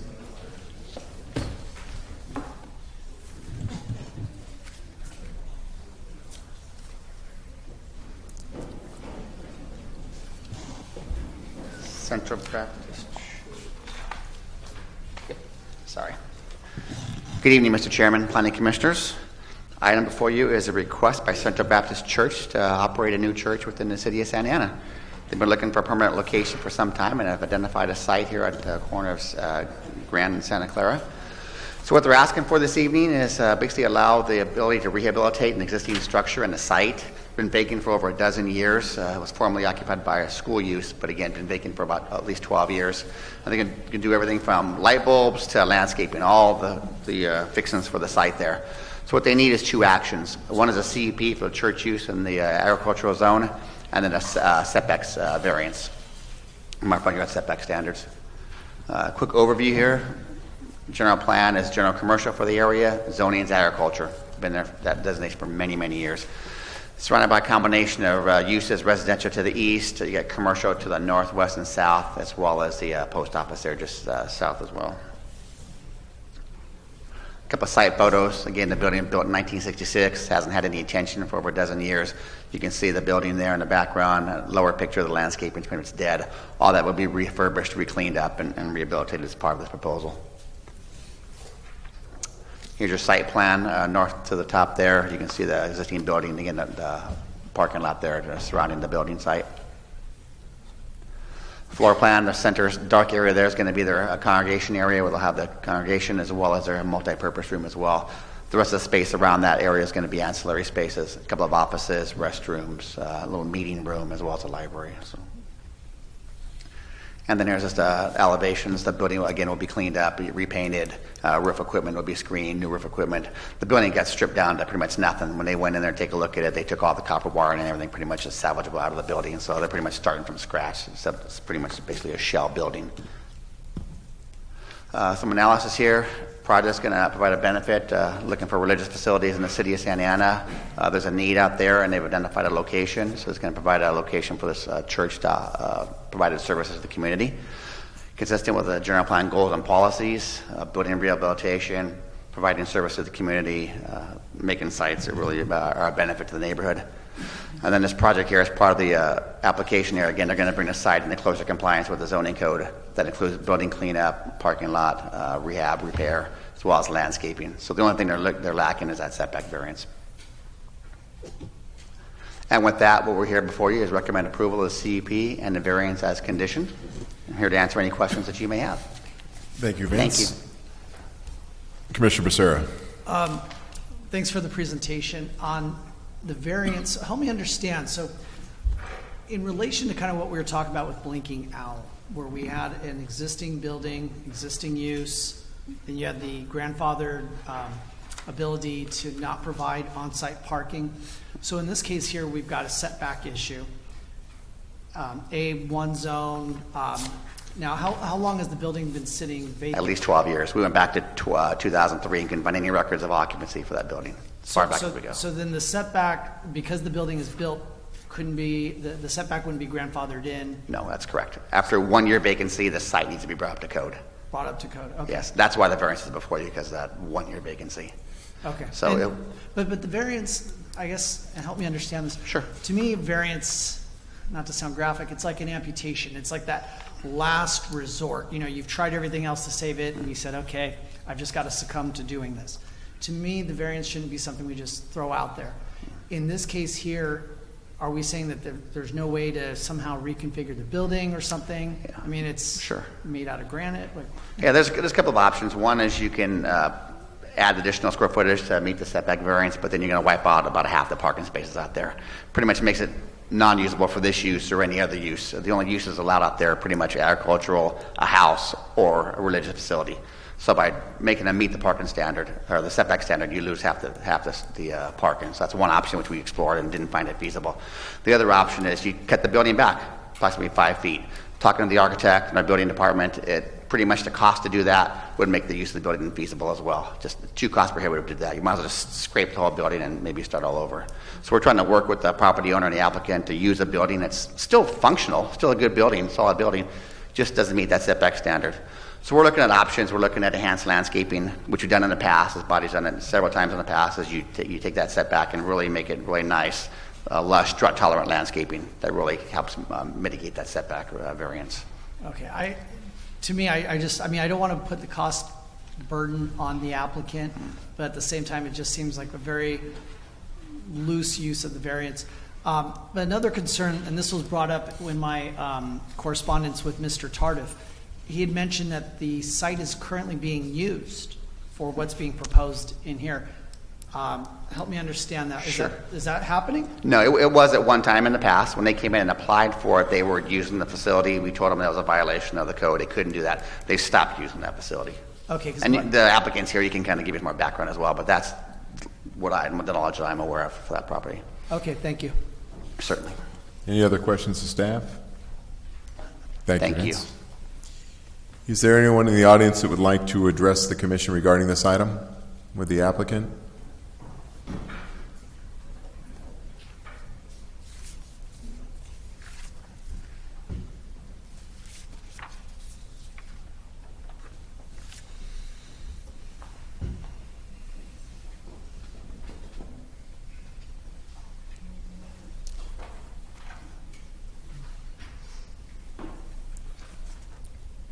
You're the only speaker card I got, so. Mr. Gelkin? Gelkin, yeah, good job, yeah. Council, it's my privilege to stand before you tonight and thank the staff for the work that they've done with us. We've been working for about 10 months to get all these things figured out. We're excited to use this building. We've established a good relationship with the owners who are long-term members of the community. And my family and I, we actually live in the neighborhood right across the street there. So we're excited to have a church and a place to minister there in the community, and appreciate your consideration. Thanks. I guess to address the one question, out of ignorance, we did put up a tent in the parking lot, so we didn't know that there was that would contravene any rules. We were notified that it was, and now we're meeting temporarily in the VFW hall down the road there to get the building renovated and legally occupiable. All right. Thank you. If I may ask real quickly, so just so we're all on the same page, you're not currently using the site until the issue of the use permit is resolved, correct? That's correct, yeah. Okay, thank you. Any other questions for the applicant? Thank you, sir. With that, I'll go ahead and close the public hearing and bring it back to the commission for discussion and/or motion. I'll move that we adopt a resolution approving CUP number 2016-06 as conditioned and variance number 2016-01. Second. We have a motion from Commissioner Alderete, a second from Commissioner Verino. All those in favor? Aye. Opposed? Motion carries 6-0 with Commissioner Gardner absent. That brings us to item number 4 on tonight's agenda, which is Conditional Use Permit 2016-07. Ann?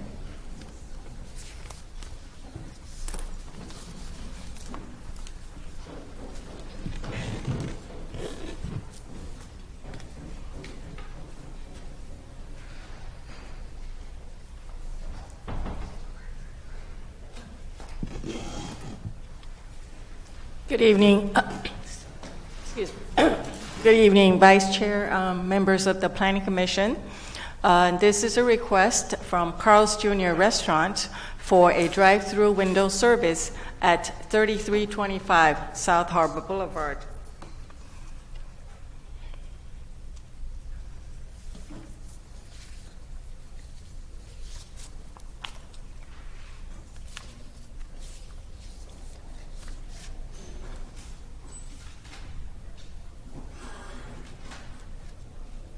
Excuse me, let me fix, there you go. Carl's Jr. Restaurant is requesting a conditional use permit to allow the construction of a new Carl's Jr. Restaurant with drive-through window service in the M1 Light Industrial Zoning District. There is an existing Carl's Jr. Restaurant at this location that was constructed in 1977. However, there was no conditional use permit requirement at the time. So in order to construct a new restaurant with drive-through, they need to apply for a conditional use permit. Here is a view of the location. It is on the east side of Harbor Boulevard, close to Harbor and MacArthur. There is industrial buildings around it. There is Taco Bell, Del Taco south of it. There is the Kaiser Permanente facility across the street, as well as the Home Depot. This is a view of the existing Carl's Jr. restaurant that was, again, constructed in 1977, which will be demolished. The proposed brand new Carl's Jr. restaurant with drive-through window service is about 3,000 square feet. The code requires 30 parking spaces, but they will provide 42 parking spaces, which is well exceed the minimum requirement by code. And they're also proposing a new 750 square foot outdoor dining area. The hours of operation will be from 6 a.m. to 11 p.m. 7 days a week. And there is an existing 17-foot landscape setback along Harbor Boulevard, which will be protected and preserved along Harbor Boulevard. Here is a view of the site plan. The building will be pretty much at the same location as the existing Carl's Jr. restaurant, but there will be new landscaping added, and the entire parking lot will be restriped and resurfaced, and new landscaping will be added on both sides of the new drive-through lane. Here's a view of the proposed architecture, which is kind of like a modern interpretation of the standard Carl's Jr. An improvement, definitely. More view of the elevations. The proposed Carl's Jr. restaurant with drive-through meets all the requirements specified in the light industrial zoning district, including landscape and parking. This project will also provide a well-maintained, operated service to the surrounding communities. This Carl's Jr. will support several goals and policies of the general plan, which will enhance the economic viability as well as the integrity of the neighborhood. With that, staff is recommending approval of conditional use permit number 2016-07 as conditioned. This concludes staff's presentation. I'm here to answer any questions. The architect and the applicant is also here to answer any questions you might have about the business. Thank you, Ann. Any questions for staff? Is there anybody in the audience that would like to address the commission regarding this item? If not, I'll go ahead and close the public hearing and bring it back to the commission for discussion and/or a motion. I'll move that we adopt a resolution approving conditional use permit number 2016-07 as conditioned. Second. I have a motion from Commissioner Verino, a second from Commissioner Alderete. All those in favor? Aye. Opposed? Motion carries 6-0 with Commissioner Gardner absent. That brings us to item number 5, variance number 2016-02. Vince?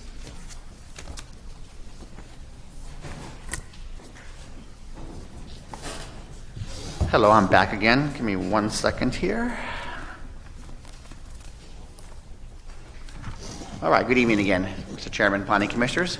This is the Hayun Commercial Building proposed down at West 1st Street, right near Euclid Avenue. And they're asking for a variance from the street frontage standard. So the request this evening, they want to demolish an existing structure, which I'll show you some photographs momentarily. They want to construct a new 2-story building on that project site, about 7,400 square feet. And again, because they're tearing down a building, they're required to meet current development standards. And one of the standards is 120 feet of frontage.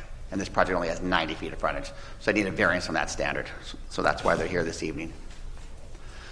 Quick overview, site zoning and general plan are all commercial, so they're aligned, surrounded by a combination of residential, some commercial, and a quasi-public use there, a telephone transmission station or building there to the west.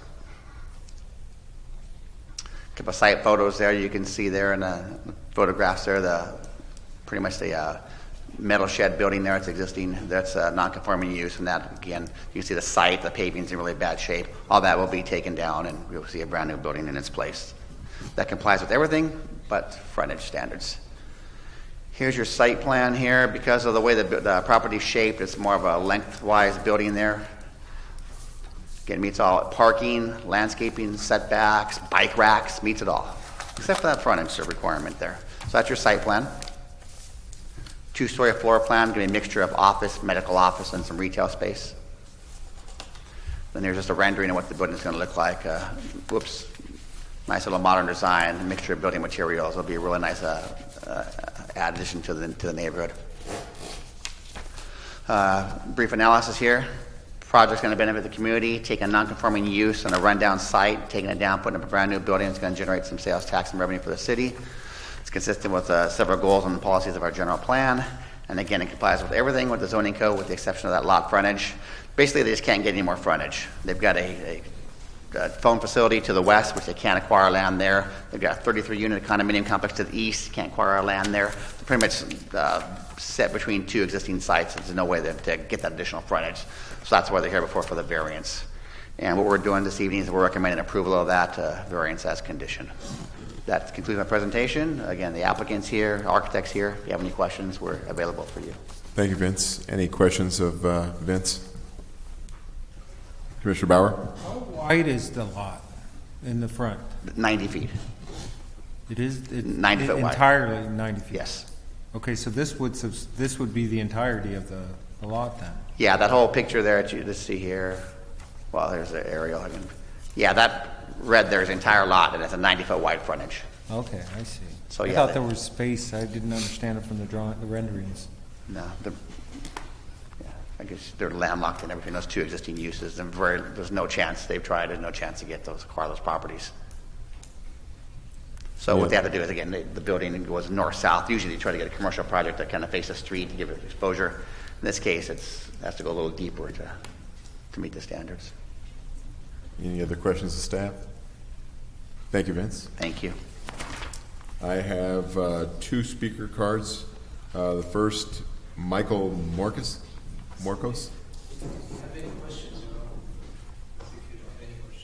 Okay, and same for Mr. Penham.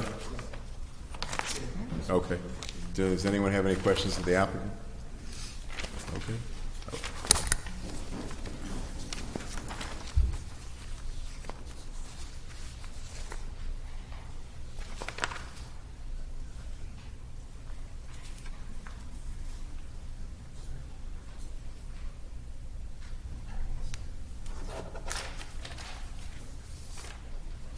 You wanted to speak on this item, sir? Yes, sir. Oh, mic is yours. Thank you so much. My name is Joe Killingbeck. Actually, I didn't plan to come speak here this evening. Just a few days ago, by the way, I'm a resident of the condominium complex that they're speaking of. It's just to the east of this property. I've resided there for about 22 years in the city of Santa Ana. I work for the county government. The current property I wanted to share with the Planning Commission is a real trouble for our community. We've called the fire department a number of times. It uses materials to strip. Excuse me, I'm a little nervous. It uses materials to strip heavy metals from the auto bodies of vehicles, and there's a lot of women and young children living in that community. Even as of today, there's a lot of noxious fumes that, depending on the direction of the wind, blows over the community. And my understanding is that this facility has been in business since the early 1950s. So I just wanted to bring you up to speed on the current situation. And of course, I'm not an environmental scientist, but I don't know in terms of there be any mitigating factors in terms of cleaning up the soil. There's a large number of, I don't know if this is mentioned by staff, but there's a large number of rusted semi-truck trailers and old vehicles that are parked in the back of this facility. The facility in the rear, which would be on the north side, is surrounded by mobile homes. So most of these folks in these areas are low income. They're working people. The community I live in are primarily folks who are recent immigrants to the United States, and their command of English is often limited. And we brought this up. There's a library over on New Hope, and we brought this up with the city manager about 6 or 8 months ago. And actually, the city, to their credit, did apparently notice the property owner there, and like I said, either Santa Ana or Garden Grove, or perhaps both fire departments came out and actually shut the facility down for a period of time. But I did want to mention that because this facility has been there for so long, and because of some of the chemicals that they're using, I don't know what's in the ground there. I don't know if there's any mitigating factors that should be concerned or you should be aware of if they go in and actually start tearing up the soil, or if those are going to be sealed in some manner or form. The other thing I wanted to make you aware of is we just found out about this hearing just a few days ago. To my knowledge, no one in our association, which is the First Street Homeowners Association, was contacted by the city. I think just in terms of public policy, that should be done. Again, I was out of town for a few days, and this showed up in our mailbox earlier last week. So it seems like I'm the only resident here today. I'm not really surprised by that, but I just wanted to bring you up to speed. I have nothing against the new owners in terms of trying to improve this area. During the construction, hopefully they'll be cognizant of all the residents that are surrounding them, and we'll try to do this work during the week and be aware of any dust and so forth that might come up. So again, thank you very much for your time. Thank you, Mr. Kellenbeck. Thank you. Anyone else like to address the commission? Okay. If not, I'm going to go ahead and close the public hearing, bring it back to the commission for discussion and or motion. Commissioner Becerra. Thank you, Mr. Vice Chair. This seems like a logical variance. I mean, there's no way that they could, in any way, shape, or form, make use of this property, given our development standards, without this variance. With that, other than just saying thank you for cleaning up a derelict property and improving what's going to be there, I'd like to make a motion to adopt a resolution approving variance number 2016-02 as conditioned. Second. We have a motion from Commissioner Becerra, a second from Commissioner Alderete. Do you have a comment? I had a question. I just wanted to ask staff about the point that a resident brought up. So what will happen as far as the it says in here there's no CEQA required because of the new use. What about the existing use as far as the soil? Sure. Part of the submittal for the project goes in a plan check would be a phase 1 soil study. If it finds that any additional items or anything of issue, they go to a phase 2, a little more detailed study. All that's got to be remediated before they can pull any kind of building permit out there for that site. Okay, so that'll happen. Yeah, it'll be addressed as part. Yes. Okay. Yes. Great. Thank you. Sure. You're good. Same as Just one comment. Thank you guys for cleaning that up. I'm going to miss that old shed. It's been there since I was a little kid, and it's just an absolute mess. And it's great to see we're slowly cleaning up that area little by little. So I appreciate you guys coming in and bringing something nicer to the community. With that, I'll call for the question. All those in favor? Aye. Aye. Opposed? Motion carries 6-0 with Commissioner Gardner absent. That brings us to item number 6 on the agenda, which is General Plan Amendment 2016-01, Amendment Application 2016-01, and Environmental Review Number 2016-14. Ali?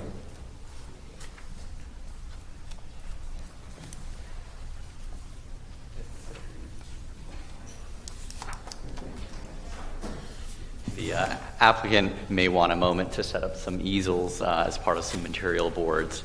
But I can go ahead and just get started with the presentation while they take care of that. So thank you, Vice Chair Mill. Good evening again, members of the Planning Commission. Up for review tonight is General Plan Amendment number 2016-1, Amendment Application number 2016-1, and Environmental Review number 2016-14 for the property located at 1440 East 1st Street for the AmCal First Street Family Apartments project. This project proposes to construct 69 affordable housing units. 35 of the units would be 2-bedroom, 28 would be 3-bedroom, and a handful at 6 would be 4-bedroom units. The project will also provide 119 parking spaces. The project will also feature on-site amenities, including a freestanding laundry building and porch area overlooking the central open space play area, community gardens and park space, and a playground. As part of this project, there's required actions. The first is a general plan amendment to change the current general plan land use designation from general commercial to urban neighborhood. The project also requires approval of an amendment application to change the zoning district of the property from general commercial to specific development. In this case, it would be specific development number 89. Finally, the project also requires approval of a mitigated negative declaration, or an MND. This is the site as it appears today, viewed from the air. It is zoned general commercial, and it's surrounded by public and commercial land uses. There's a majority of retail stores and motels in the area, and then there is a public elementary school to the south. Oh, and the site is currently developed with a 4-story office building. This is the site as it appears today. The building was built several decades ago and has historically housed a variety of office type and office related uses. This is the proposed site and landscape plan. The project would feature approximately 6 residential buildings and then 1 freestanding laundry building for a total of 7 freestanding structures. Would also contain a centralized courtyard area with a playground equipment programmed portion, an open space lawn area just for playing ball, a laundry building with a porch overlooking these community areas, a paseo stretching from the from the west towards the east, connecting the open space to several of the buildings there, as well as a small community garden plot to the southwest of the site and a small public plaza adjacent to the primary community entrance along First Street. This is a rendering of the project as viewed from First Street looking toward the east. And these are some of the proposed elevations. The buildings would all be 3 stories in height. Each one would contain a different unit count, different bedroom counts as well. Following some feedback from the design review subcommittee of this body, the applicant elected to proceed with installing or proposing to install garage doors on the ground floor, which were previously tucked under parking spaces or carports, now turning them into fully enclosed garages, as well as adding additional full-height ground floor solid building materials on all of the structures on the property. So the project requires approval of a general plan amendment. To make the project consistent with the general plan, it needs to be changed from general commercial to urban neighborhood, which allows a medium intensity development of residential uses, as well as approval of a specific development zone, also known as an SD, to allow the unique use of this property as a residential use for that zone. So the zoning is crafted for this particular project. And finally, approval of a mitigated negative declaration. The project has been designed to conform to most of the provisions of the new harbor plan. For example, the ground floor heights, the shop front frontage, the architectural style, and the open space all meet the intent of the harbor plan. This is not a harbor plan zone, it's on First Street. However, the harbor plan is the latest sort of form-based code for these corridors that is most appropriate to this development at its location. The architecture and frontage type complement the commercial nature of First Street. Currently, if one were to pass down this stretch of First Street, one would encounter a majority of commercial uses, and the commercial appearance of these structures complements that existing development landscape. And finally, open spaces is being provided in a variety of means on this site, including a park space, paseo, public plaza, as well as a laundry building and porch area. So based on this analysis, it's recommended that the Planning Commission recommend that the City Council approve GPA number 16-1, AA number 16-1, and environmental review number 2016-14. Be happy to answer any questions at this time. Thank you, Ali. Any questions? Commissioner Becerra. Thank you, Mr. Vice Chair. So I wanted to ask staff why the proposed general plan land use designation is UN. UN is a relatively newer land use category in our general plan that allows for residential land uses as well as some limited commercial land uses. It's found in parts of the downtown area as well as parts of the harbor corridor. Eventually, the city's recently adopted housing element has identified certain parts of the city as future housing opportunity sites, one of them being this stretch of First Street. And in looking at the broader context of where this corridor might end up from a general plan perspective as well as a zoning perspective, the UN land use designation in tandem with the SD zoning are the most appropriate, and that's also what's identified in the city's current general plan. So was the DC land use designation considered at all? It was, and it was found to not be consistent with most of the scale of this project. It's not necessarily a high-density, mixed-use project. It's more of a mid-scale residential project. So the land use designation didn't fit the project? Exactly. Okay.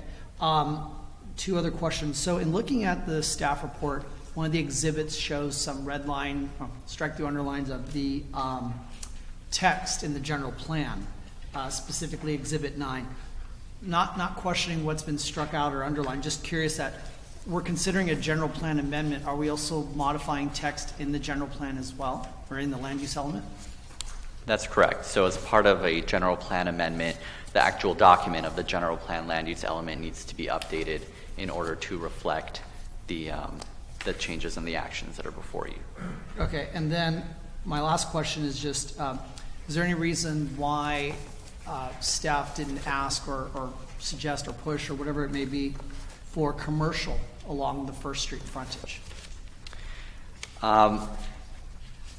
Yes. So in the broader sense of the word, these sorts of communities, such as the one that's being proposed before you, which is intended to be affordable housing, have certain on-site amenities and certain on-site characteristics, usually a ground floor commercial space that's leased out to an independent tenant, like let's say a corner market or something, are not part of these proposals. Secondly, when you look at the unit count and the overall configuration of the project site, it doesn't always lend itself towards having a ground floor commercial component that may be viable in terms of the on-site market and the surrounding market being able to support. So staff needs to consider, is this project capable of supporting a independent retail portion or restaurant portion, commercial portion, or not? It's always a balancing act between weighing the potential for having a vacant storefront for some time versus having no storefront for a commercial business. So it was not originally proposed to contain a commercial business, and given the analysis, staff did not pursue asking for commercial ground floor square footage. Okay. Commissioner McLaughlin. Ali, you made a statement during the presentation that said this is Harbor Corridor-like, proposal. And correct me if I'm wrong, but we have a proposal for the Harbor Corridor, which is unique in some respects. We're putting together a proposal for the south of Main Street corridor. We've got one so to speak in the museum corridor, and First Street is kind of one of the other arterial roads that leads into the city. And to me, there's a lot of uniqueness that's associated with that. And even today, some of the things that are going in there aren't necessarily the same things that the Harbor Corridor is doing. So is staff going to be proposing a First Street proposal that's going to be taking it from one side of the city to the other side of the city? Or is it going to be always like Harbor Corridor? I mean, which is, to me, two different things.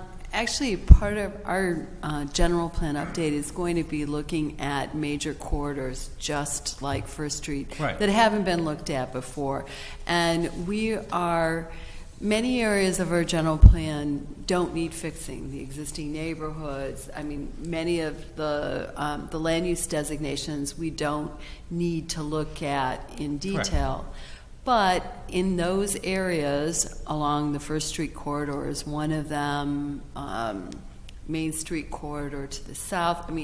They're all areas that we are going to be addressing in the general plan and focusing on. Right. I'm just, because to me it is unique in itself. Right. And we have to treat it in that respect. Okay. Thanks. Commissioner Alvarado.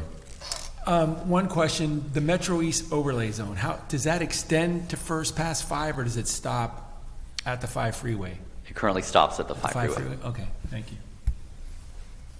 Any other questions for staff? Okay. Thank you, Ali.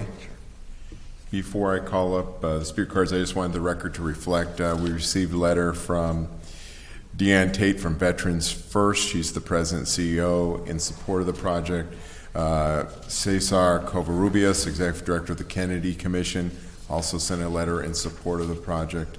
A letter from the Orange County Business Council in support of the project, and a letter from Michael Balsamo, the Chief Executive Officer of the Building Industry of Southern California Orange County Chapter, also in support of the project. Have we received any other written communications? With that, is there anybody in the audience other than the two folks that I've received speaker cards that would like to speak? If not, I will call Gustavo, and is it Damaro or Okay. and Mario Turner. Good from evening, AmCal. Mr. Chair, Commissioners. We have a brief PowerPoint we'd like to share with you. I also have copies of the support letters, if I may, just for the record, hand these out. Thank you. You all have them? Or? Yeah, we all have them. Okay, thank you. So we have a PowerPoint that Gustavo will share with you and answer questions.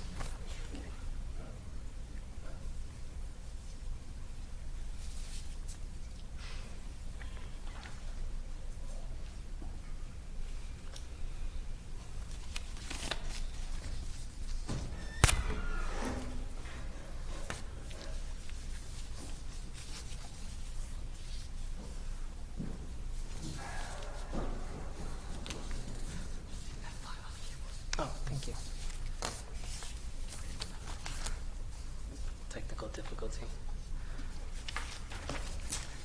Okay, perfect. So good evening. My name is Gustavo Learo, and I'd just like to share with the Commission a brief PowerPoint presentation regarding a proposal for First Street development. So this proposal, just a little bit of background, we've been working with the city for over the 12 months in the design process, receiving feedback and preferences and incorporating them into the project. This proposal includes 69 units of high-quality, affordable workforce housing. Large unit sizes are included, including up to 2, 3, and 4 bedrooms. This project is 100% affordable to working families earning between 30 and 60% area median income. The proposal does include ground floor office and residential space, and also includes amenities and open space. For example, community buildings, computer labs, outdoor play areas, outdoor seating, and barbecue areas. Additionally, this proposal will revitalize an older, underutilized Class C office building. Additionally, this proposal, per the city's housing element, adopted by the City Council, and the proposal will help meet the city's goal to revitalize the First Street corridor. As I just mentioned, this proposal is part of a bigger effort to revitalize the First Street corridor. This map illustrates several different projects along that corridor. As you can see on the left-hand side, you have the AmCal development.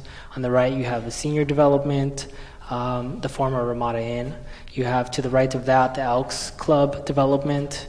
To the right of that, you have the Santa Ana Zoo, which is also making improvements, and you have the Lion Communities and the Guest House development on the other side of the 5 freeway. Here's the site plan, as staff has shared with you. The development consists of 6 buildings, including a laundry facility and community space and residential office space located off the First Street corridor area. Here's a rendering of the site. At the center, you see the main entrance into the development area. Here's a second rendering facing the east of the site, and you have a great view of the community space that will be featured in the site, as well as where the resident leasing offices will be located. I'd like to share just some of the unique high-quality features of this proposal. Again, it includes 3 and 4 bedrooms. It includes 2 bathrooms in all units. It includes brick veneer on all the buildings on site, a commercial-grade storefront, ornamental balcony railings, garage doors, green sustainable design, and accessible design as well. In terms of amenities and open space, you have here a close-up of the courtyard, including the tot lot and the paseo, as well as the bike storage facility and the laundry room. I did mention green building design, so here the proposal will meet the high standards of LEED Silver, which exceeds energy requirements by 15 to 25%. It will also include Energy Star appliances, low E-glazing windows, low to no VOC finishes, high water efficiency fixtures, as well as water efficient landscaping. So in summary, this development, again, is high quality, affordable workforce housing. We've been working with the city for the past 12 months, and I'd like to just thank the staff, specifically Ali, for all his support and getting us here today. The proposal does include, again, large units, 3 and 4 bedrooms. It has unique, high-quality features, and again, this project is part of a larger effort to revitalize the First Street corridor, and this proposal is per the city's housing element adopted by the City Council. So I'd like to just open it up to questions, and thank you for your time. Thank you. Does anyone have any questions for the applicant? Thank you. Thank you. Mario, did you want to speak? Or? No, I'm just here for questions. Okay. All right. Commissioner McLaughlin. So you're managing this facility, correct? Yeah, so we're going to be the long-term owner and the manager of the community. That's correct. So what's the average, what is going to be the limit to each unit as far as people in the unit? So due to our funding from various sources, primarily governmental sources, the restriction is no more than 2 persons per bedroom, plus 1 person for the living room. That's the technical requirement under the federal guidelines, and so that's where we're going to abide by. That's the maximum. We don't plan to achieve that, but that's just more of a governmental restriction. Okay. Any other questions? All right. Thank you, guys. All right, thank you. I'm going to go ahead and close the public hearing, bring it back to the commission for discussion and/or a motion. I'll make a motion. Are there any questions? I'll make a motion that we approve and adopt the mitigated neg deck, the mitigated mitigation monitoring program of environmental review number 2016-14, as well as adopt a resolution approving general plan amendment number 2016-01 and an ordinance approving amendment application number 2016-01. I'll second that. With that, sorry. I just want to thank you guys for bringing quality, affordable housing to Santa Ana. We need it, and you guys do good work, and it's greatly appreciated from myself. I think it's going to be a great start to the revitalization of First Street. So with that, all those in favor? Actually, Commissioner Becerra. I just want to say, I appreciate AmCal's investment, and I appreciate that the project's going to be LEED Silver certified. All right, certified, correct? And, a lot of projects that come through, I'd like to see that kind of quality. I mean, we have a lot of, especially if we keep talking about the Harbor Corridor, I'd like to see, that emphasis. This is not reflective of the project itself as far as what you're providing, but I just want to express, I do have a concern in the sense that this project is coming in, it is providing a need. The housing element did state that this area was an area that we needed to provide some housing. As I mentioned in my questions, I do wish that there was some commercial along the frontage. We've had that precedent set with affordable projects with the project across from the Santa Ana train depot. So it's not something that's unheard of or that can't be accomplished. It is something that can be accomplished. The corridor is general commercial right now. We're doing a general plan amendment for 1 property in the middle of a block. To me, that just, there's a concern, especially because that housing element, in the same breath that it talked about adding additional housing in this area, it also stated that we needed to, let me see what it said, provide new general plan designations and zoning standards. What I've always heard from staff, and please correct me if I'm wrong, but I'd always heard that the thought process was to take the Metro East overlay and bring that west down First Street. And if we do that, that's where my question came in with the DC general plan land use designation. And part of the Metro East overlay does not call for standalone residential buildings.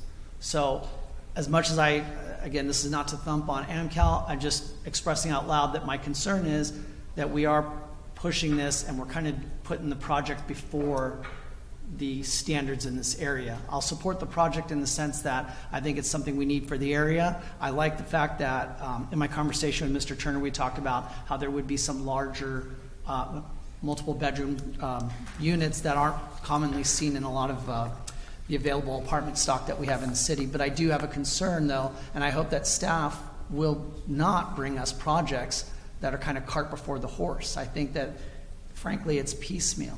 Again, if it wasn't for the need and if it wasn't what was being called in the housing element, this project probably wouldn't even stand that muster. So with that, that's all I have to say at the point. Commissioner Mill? I just want to make one comment. At a time when the city of Huntington Beach is attacking affordable housing, it's great to see that we're going to build a 100% affordable project. I also think that this is one of the few that has a mix of units so that it's available to families. And while I share Commissioner Becerra's concern about commercial, I don't think that this is probably the appropriate project for it. And I think one of the concerns that I've seen here in Santa Ana is that we do have a lot of SD projects coming through here. We have a lot of what might be termed spot zoning, but I think to wait for the general plan amendment to occur would be great, but there's a lot of projects in the timeline that are kind of coming through, and the need is still there. So hopefully we'll get the general plan amended soon, but I don't even know how long that's going to be. So. I just want to say thank you to AlCal. It's a great project. I appreciate that when we had our design review subcommittee that you took our feedback and you went and delivered, and that just says a lot about how willing you were to listen to us and to make the project the best it could be. And so I really wanted to express my appreciation for that. All right. With that, I'll call Commissioner. I too just wanted to express my gratitude for the Design Review Committee and echo what Commissioner Verino had said. Specifically, they added garage doors to the whole project, which we requested, and I think it changes the look and feel of the project. My concern always is that affordable housing not look like affordable housing for the sake of the residents particularly, and I think you took that concern to heart and you made some changes that were significant in our eyes, and I appreciate that, and I know we all did. With that, all those in favor? Aye. Aye. Opposed? Motion carries 6-0 with Commissioner Gardner absent. Speaking of Commissioner Gardner, we need to excuse his absence. So if I can get a motion. I move that we excuse Commissioner Gardner's absence. I'll second it. All those in favor? Aye. Aye. Carries 6-0. Staff comments. Staff has no comments. Commissioner comments, Commissioner Becerra? No. Commissioner Alderete? Nope. Commissioner Verino? None. Commissioner Bauer? I see that look in his eye. I'm fine. Yeah. Mark, or Commissioner McLaughlin? I got two quick comments. One is that I think Commander Graminsky said he was going to have his report ready in April. So do we know if we're on track at this point in time for that particular report? We'll follow up. Okay. Second thing is that we had the discussion at the end of the meeting last time. Staff talked about the email addresses and taking them off the website and everything else. Has any further discussion or solution been brought about that with regards to personal email addresses versus? That is the city's policy, is to not have email addresses, and the rationale behind that is the city attorney's office made a determination, or well, I guess it's not just our office that established that policy in response to the fact that if you use your personal email address at all, then all of your, and if there is a court case that comes up in which they would like to look into it, all of your emails, all of your personal emails would be considered discoverable. So we're subject to that because the city sends us communications to our personal email addresses. So therefore, we're automatically subject to it. That doesn't make sense. Sorry. But I mean, I'm just going to throw this on the table as a proposal and just say, I'd like to see, not just for our commission, but for all commissions, that the city look at providing email addresses that are city-based email addresses, santaana.org email addresses, so that we as commissioners are not exposed to that situation. I don't think it's right, and I don't think it's fair that we not provide people with a means of communicating with us. I mean, we're all on the internet right now. I mean, this is where we are. And yet, because of this situation, we're sitting here saying, well, we're not going to put our email addresses up on the website. That doesn't solve the problem. It doesn't solve the problem. And I mean, again, I'm going to say that, you know, when I was a trustee, can I finish, please? Oh, excuse me. Can I finish? It's my to talk, okay? So, at this point in time, the fact is that, you know, as a trustee, I had an email address that was assigned to me by the college, and it was on their server.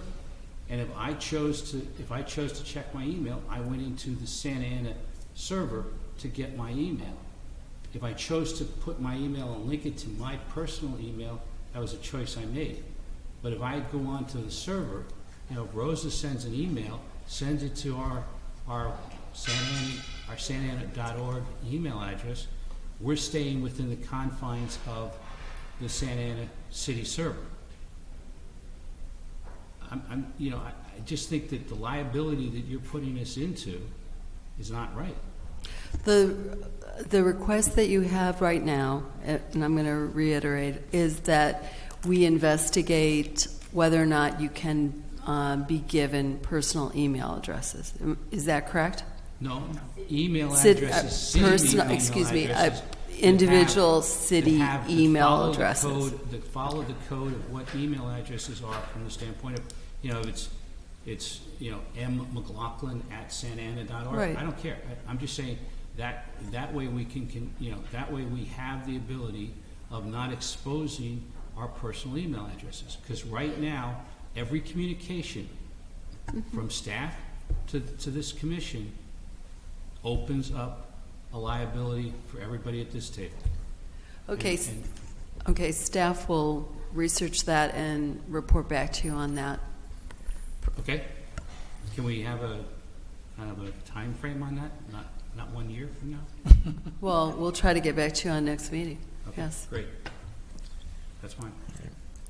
I just have one thing, and I had mentioned this to Candida last week.